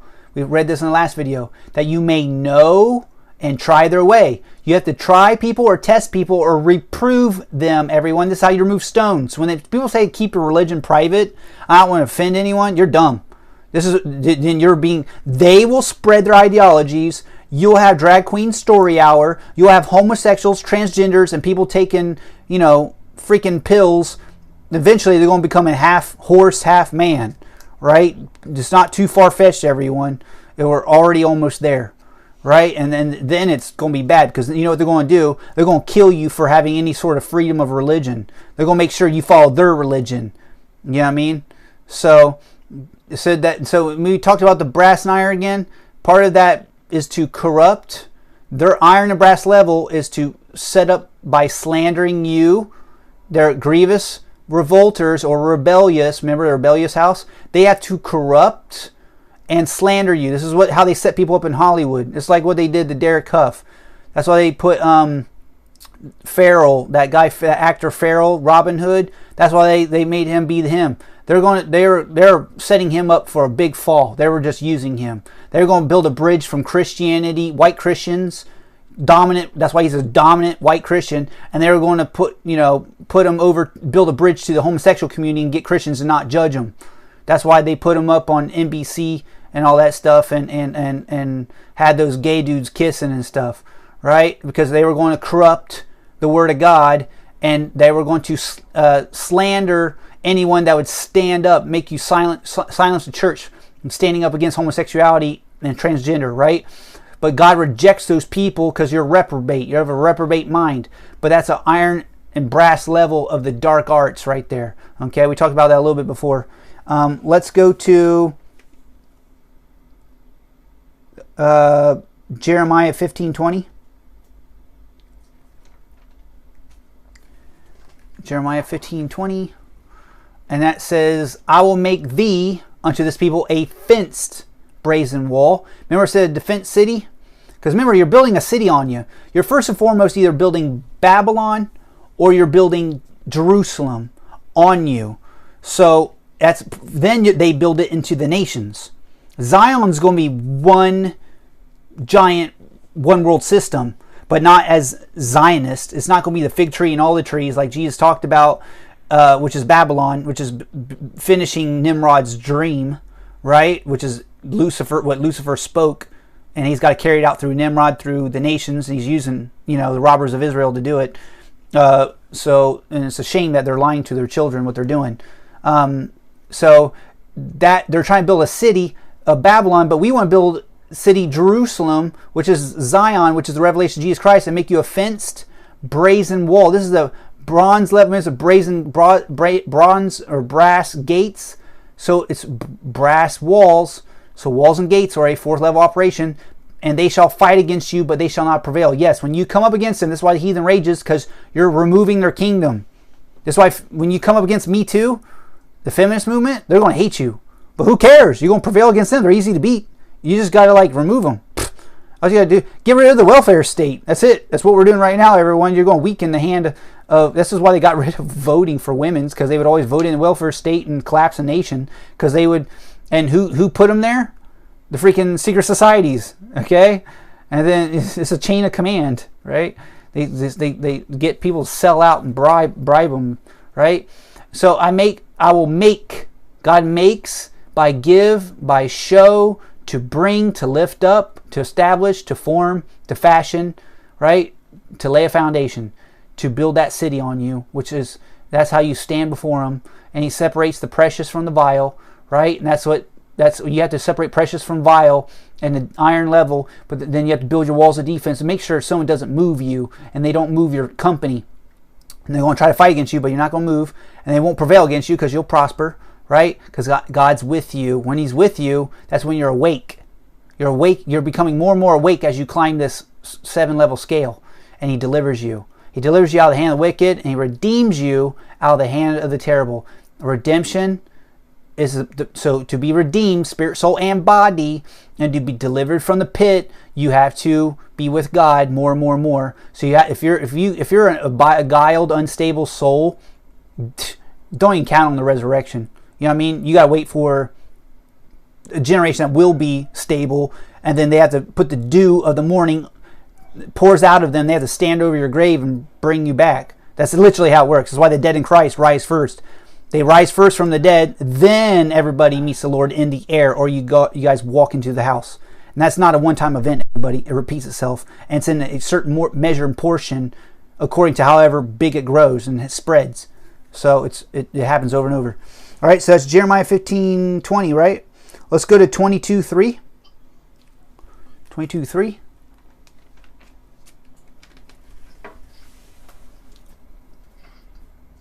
It says, "Thus saith the Lord, execute ye judgment and righteousness." Why? "And deliver the spoil out of the hand of the oppressor," because you're being oppressed. We have to deliver people that are spoiled right now out of the hand of the oppressor, and do no wrong, do no violence to the stranger, the fatherless, nor the widow, right? So you have to execute judgment. You have to deliver, right? It's oppression is what it is what when you're being robbed. When you're being robbed, that's called takeaway, or you're being cut off, right? And that's a stone of emptiness. When you're oppressed, you're a captive. So remember it says in Acts 10:38 that how Jesus went about doing good, healing all that was oppressed of the devil. Yet in the definition of oppression in Proverbs 22:22 is when you're robbed. And that's what it says, the robbers of Israel would exalt themselves to establish a vision, but they shall fall. They're falling right now. Everyone knows this, the Jews that hate Jesus. But you have to understand that they were lied to by their parents. You know, it's not their fault, but they have to be responsible for their bad actions. We have to make an example of them, punish them, and tell their children to wake up. Right? That's what we want to do. Every time we hit a 6th seal, which is going on right now, 144,000 Jews can wake up. It's not literally 144,000. It means that one from each tribe, which are scattered all the 4 winds of the earth, and it just so happened to be there's a lot in our nation. There's Jews in our nation that will wake up, be converted, and build God's government with us, right? And then they'll go in to the secret place of the Most High. So that repeats itself. It's not a one-time event either, everybody. All right, so let's read Isaiah 19:6. We have 1, 2, 3 different places in Isaiah to read. Isaiah 19:6 says, "And they shall turn the rivers far away, and the brooks of defense." So it's not just a wall of defense. It's a wall is a brook or a river or a stream. Remember it says a water barrier, right? "And they shall be emptied." And it talks about the stones of emptiness. That's in Isaiah 34:11, right? You're emptied when you're far away from God, right? "And dry up," right? "The reeds and flags shall wither." When you're withered, you're thirsty. You're a wilderness, right? You're dried up, you're withered, you're emptied, and you fail. Your waters fail. Right? But if you want your waters to pass, you have to remember the Lord, be a well-watered garden, draw near to him, and you won't be emptied and void and without form anymore. Now you're going to be prosperous, and you'll be watered, right? You won't be driven away and be no more, right? So this is a principle, right? And it says right here, it's the spirit of Egypt that shall fail.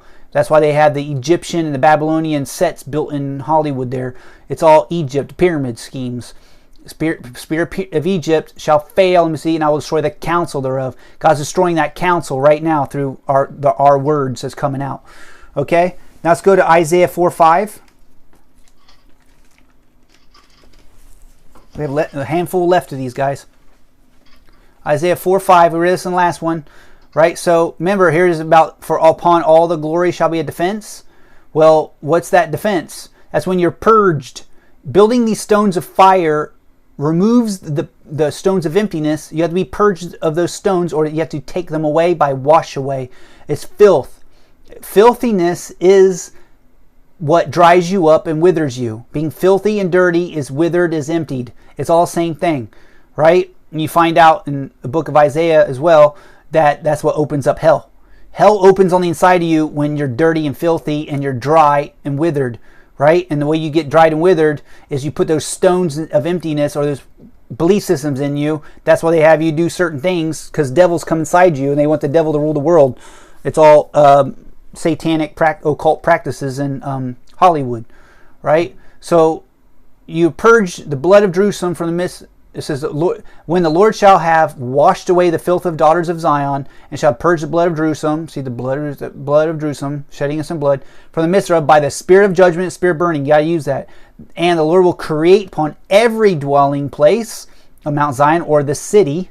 He puts God's city upon you, and upon her assemblies, that's his body, a cloud and smoke by day, and shining of flaming fire by night, and upon all the glory shall be a defense.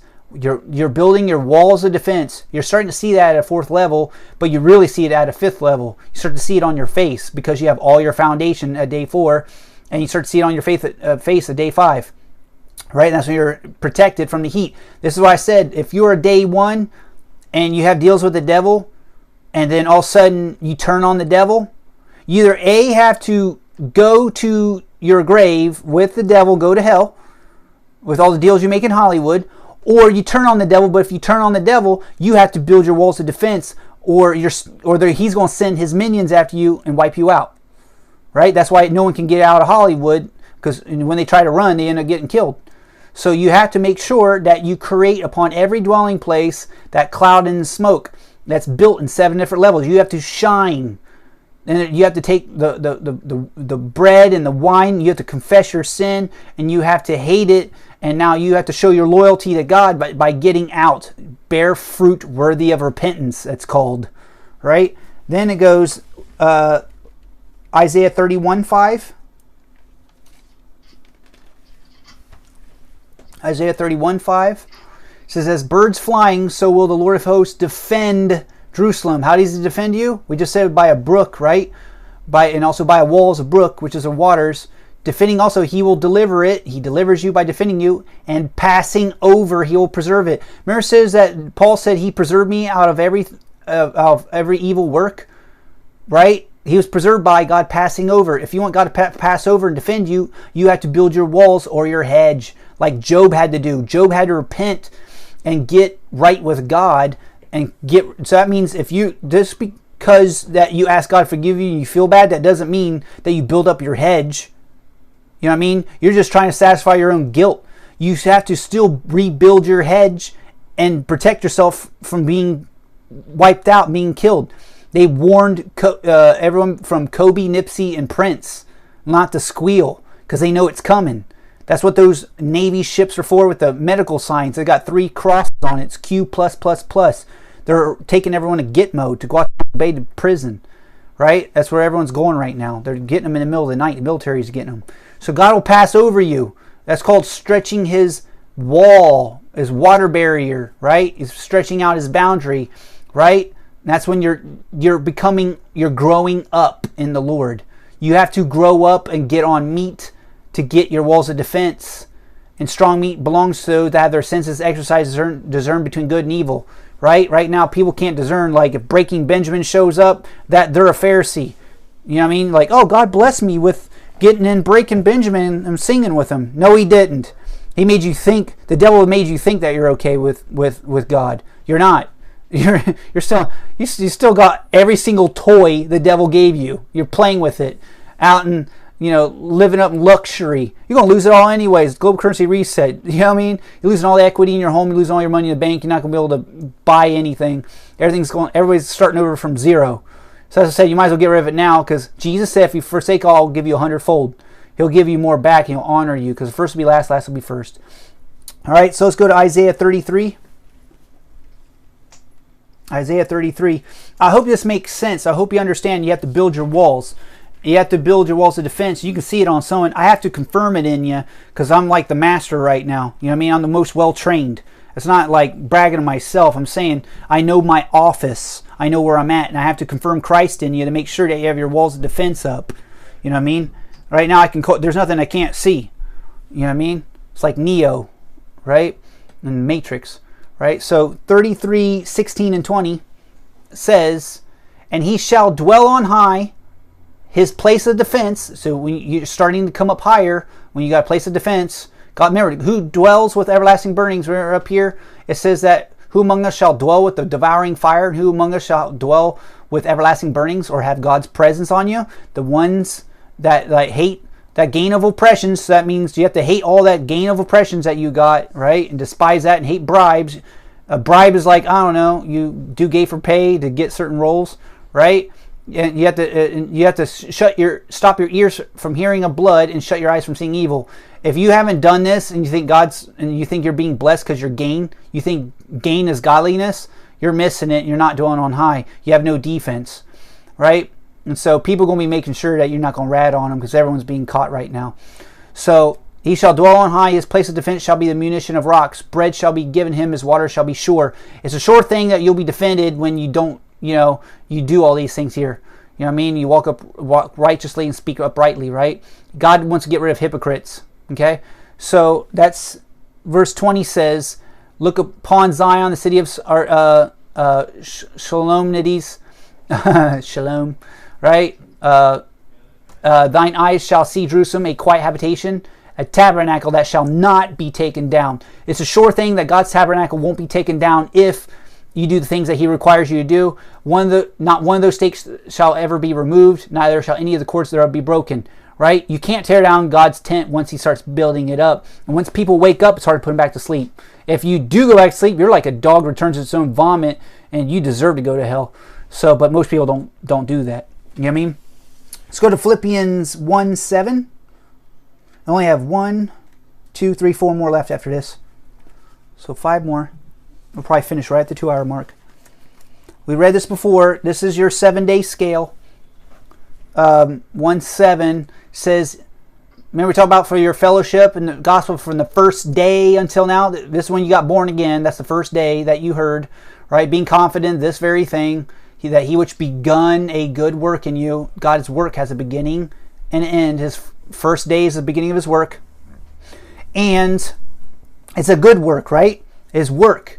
He's going to perform it, right? He performs that which is appointed for you. If it's appointed, you know what I mean? He performs. If it's appointed, it's set, right? So it has to be set up by stones. Then God performs until the day of Jesus Christ. The day of Jesus Christ isn't Jesus coming back on the clouds. It means Jesus coming back on your face, pouring out of you in fullness till you're resurrected. There's 7 levels of building this, everybody, and you build it through your thoughts. It's not an event. It's not a timeline. It's a scale of you working out your own salvation, fear and trembling. You better fear God, because he's the one that can turn you over to Satan for destruction of flesh, right? And that work, it says, even as is meet or right, proper, able, and worthy, for me to think this of you all, right? Because I have you in my heart, inasmuch as both in my bonds, here it is, and in the defense and confirmation of the gospel, you are partakers of my grace. What is defense and confirmation? You say bronze and iron level. To confirm inside someone is to build them up, to establish. You know how to set up God's kingdom on the inside of them. You can read that and show their countenance. And defense is where you know how to build up their wall to where they're protected. You know how to make them safe and sure, right? You build up the walls of defense. They're confirmed. You can see that they're confirmed. You know they're good to go. They got the blood protecting them. They got angels now. That angels come fast, boom, and protect you from anything. The key is to open up your Wi-Fi network, build your tower, so angels can come and protect you against, though 1,000 falls at your side and 10,000 at your right hand, it shall not come near you. No plague shall come near your dwelling. But when you made deals with the devil, you're like, oh, God, forgive me. Well, if you're on milk and you think that, oh, I know God. Oh, really? He's talking to you right now? I don't think so. Not when you sell your soul to Satan and you're still holding on to all the goodies that he gave you. You know what I mean? The only reason why you get to freaking have a rotating room and a shower scene, all this other stuff, and like you get all these opportunities because you sold your soul to the devil. How come you get special opportunities and no one else does on Dancing with the Stars? I wonder. You made a deal with the devil. And so all your money, your gains, comes from your opportunity. Your opportunity was from a deal. You got to get rid of your gains, get rid of everything that ties you to Hollywood and get out. Lose everything. And then God will give you everything back 100-fold. All right? That's defense and protecting you. Right? That's how it works. Confirmation is where I'll look in your soul and I can see that you did everything right. I can see when you're joined to God. And then you know that God has sent me when I join you to him and I spoil you of all the things that rob you of God's presence. Right? And that work, if you fall all the way down here, all that work, you have to be sincere and without offense till the day of Jesus Christ by being filled. God's work fills you, and that work has a beginning and end, like it says in Ecclesiastes 3:11. Right? You can look that up. Ecclesiastes 3:11. God's work has a beginning and end, but it says you won't know it if you have the world set in your heart. Right? So the day of Jesus Christ is only when is known when you have a defense on you. It's a sure defense, and you're confirmed. Right? So let's go to Psalm 74. We have this one and another one, and we're done. Psalm 74. Verses 13, 14, 15. So this is, thou did divide the sea by thy strength. Thou breaks the heads of the dragons. Didn't I say we'd break the head of the dragon? In the waters. It's in the waters. It's both in the nations, but it's also in the waters of your soul. Right? The dragon can be tethered inside you. We have to divide it and break it. Right? Thou breaks the heads of Leviathan. That's a great red dragon. It's in Job. You had to break it in pieces and gave him to be meat to the people inhabiting the wilderness, right? We're going to tear him up. Thou did cleave the fountain and the flood and dry up the mighty rivers. So you have to cleave it by drying it up. We break its head in pieces. We do this. We're doing it right now, right? And so let's go to 5 through 7. 5 through 7. So it says a man was famous. This is what God told me when he said I was going to speak to people, celebrities in Hollywood. Well, it was prophesied over me, number one. Number two, matched up with all my gifts and callings. Then I went through 14 years of training of all this from masters. A man was famous. How does he get famous? According as he had lifted up the axe upon the thick trees. But now they break down. That's what you want to do. Break down the carved work thereof at once with axes and hammers. You better believe we're breaking down these trees of Hollywood, these celebrities. We have to. But they said they have cast fire into thy sanctuary, and they have defiled by casting down thy dwelling place, the dwelling place of thy name to the ground. They're going to try to do this next. They're going to try to create Pharisees and put fire into the sanctuary. They're basically going to put, remember say he'll call down fire from heaven? The Antichrist will call down fire. It's talking about what it is he's going to put images from the high places inside the sanctuary of the people, right? To make sure that you pollute the sanctuary of strength. You pollute the church by twisting the scriptures. And this is what they did with Derek Huff. They made him cast fire into the sanctuary. They were using him. He was a pawn. That's all he was they were going to make him go worse and worse and worse. That's what they do. That's why the twin brothers that wrote Matrix, that's why they're transgendered now. They revealed to them all the secrets. They make these great movies, but they're like, hey, now you know what we want you to do, and if you don't, we'll kill you. That's why they're transgenders now. All right, so verse 9. Let's see what verse 9 says in that same chapter. It says, and this is what they really try to do. We see not our signs. There is no more any prophet, neither is there among us any that knows how long. How long are they going to be doing this? How long we have evil in our country? How long is the Federal Reserve going to be there? How long is the celebrities going to be like saying this and that about Donald Trump? You know why celebrities were talking bad about Donald Trump? It's because they all did pedophilia and they're all going to prison. That's why. They committed treason. That's why. You know what I mean? That's why. How long? You know what I mean? It's all being done right now, because you have to know how times work, and you have to know how angels stand among you, right? You're given places among those that stand by, right? God gives us places among those that stand by the Lord of the whole earth, which are angels, right? And then but the devils try to hide those signs by the fires being cast into the sanctuary. This is twisted doctrines, the art of separation, art of seduction, and it creeps into the body of Christ, which is the temple of the Lord, right? And so you don't know the signs of the times, and there's no more prophets, real prophets. They're just soothsayers like Sean Bowles, okay? And that queer that slept with Justin Bieber, Carl Lentz. Yeah. So let's go to Zechariah 2:5. I did say it, but I want to read it. And we're ending in Zechariah. This is the end. Zechariah 2:5. And we're going to read that in 6:11. So, Zechariah 2:5. And Zechariah 2:5 says, "For I, saith the Lord, will be unto her a wall of fire round about, and I'll be the glory in the midst of her." Right? So God builds a wall of fire round about you, and that's His glory in the midst. God is not in the midst of you if you do not have this wall of fire. I can see it when you have it. It's called the confirmation of the gospel. It's the defense of the gospel, and I have to confirm if Christ be in you. It's not just being born again. That's not good enough. You're playing with the devil at high levels, at the 4th and 5th and 6th level. When you play with the devil at that high level in Hollywood, you need to make sure that you have a covenant with God. There's ways to do that. You take communion, and you got to get these frames out of you. You got to get the stones out of you, and the blood of Jesus has to melt that and roll up the heavens like a scroll. You have to close the door to hell and open up heaven. You know what I mean? All these celebrities got to do this right now. You know what I mean? If the leftovers, I'm talking, if you did not get scooped up and go onto the ship to go to Gitmo, you're a leftover. But you got to get these stones out of you, because you have to understand the puppet masters have people that will kill you. Especially if you turn on them. They'll want you to rebrand to be a Pharisee and stay, because they're going to try to build their second phase of proselytes. But we're not going to let that happen.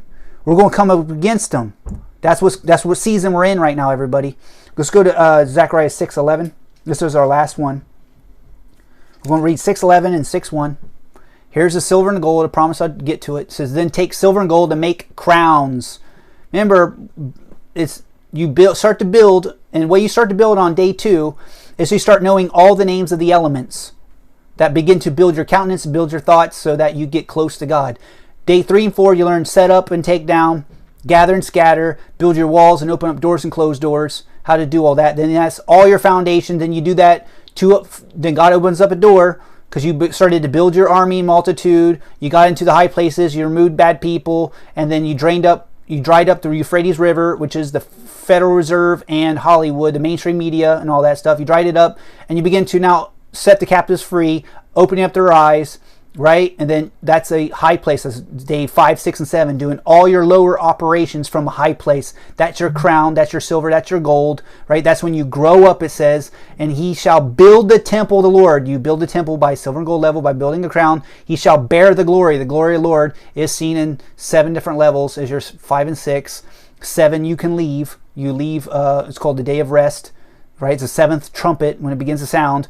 In a moment, in a twinkling of an eye, right? You twinkle like a star in a moment, after a little while, or you bind up all the breaches. Breach upon breach is all done. And then you sit and rule upon his throne. God sits and rules upon you, and so that's why it says he sits upon you in fullness. He can take your body inside to be where he is. And he shall be a priest upon his throne, and the council of peace shall be between them both. But if you read verse 1 over here, it says, And I turned and lifted up mine eyes and looked, and behold, there came 4 chariots out from between 2 mountains, and the mountains were mountains of brass. That's bronze. So you have stone, wood, iron, bronze, silver, gold, star. The bronze is building your mountain, right? That's built. And when you start to build your mountain, you got your walls, right? And then you become a mountain of God, or the sides of the north, your northwood, right? That's where it all comes from. Okie dokie. We are past the 2-hour mark. I have to end it here. Do you feel like you learned something, Donovan? A lot of it. A quick word in. It's kind of like remember the Magic 8 balls? Yeah. You Oh, shake it, yeah. then Yeah. you say something in it. That's how I feel like the foundation is. But the thing is that Magic 8 ball is literally still in darkness, right? And inside of it, you know, like the D20 dice and Dungeons and Dragons, it's Yep. multifaceted, and each face reveals the number that dictates your ways and your moves. I feel like everything's been deceived, and we've been given Magic 8 balls, right? So you speak into it like to fulfill the lusts of your heart, because God's been hidden from us. And inside the Magic 8 ball is like a little pyramid dice, right? And you say, oh, well, I go with like I don't know, Kelly Kapowski from Saved by the Bell, and they'll say, don't count on it, and then your hope is taken away, and you're just like all bitter. You're like, oh, this makes no sense, and you throw it. Yeah. Like literally, this is all it's about. It's just setting in words with everybody and just debating or just finding their hand and why they believe and came into covenant with all those things. Yep. So Yep. that's how I found that. If I summarize this, that's what kind of reminds me of. Yep. Yep, this is the foundation, 1 through 4, and 5, 6, and 7 was silver and gold. Like I said, you're a star when you're ready to leave. So that's why the stars of Hollywood are falling right now. They're falling like figs from a tree, and God's raising up his stars. And this is called changing the time, and we're redeeming the time, and God's building a new heaven, new earth right now. So thank you for joining us today, Donovan, and everybody that's watching. We'll be back again soon. See you next time. Bye. Later. You made it through the week to day 7, and finally, that's when you get to lay in heaven. Life is a game, and it's good versus evil. So let's take dominion for our people. And your life is a game, and it's good versus evil.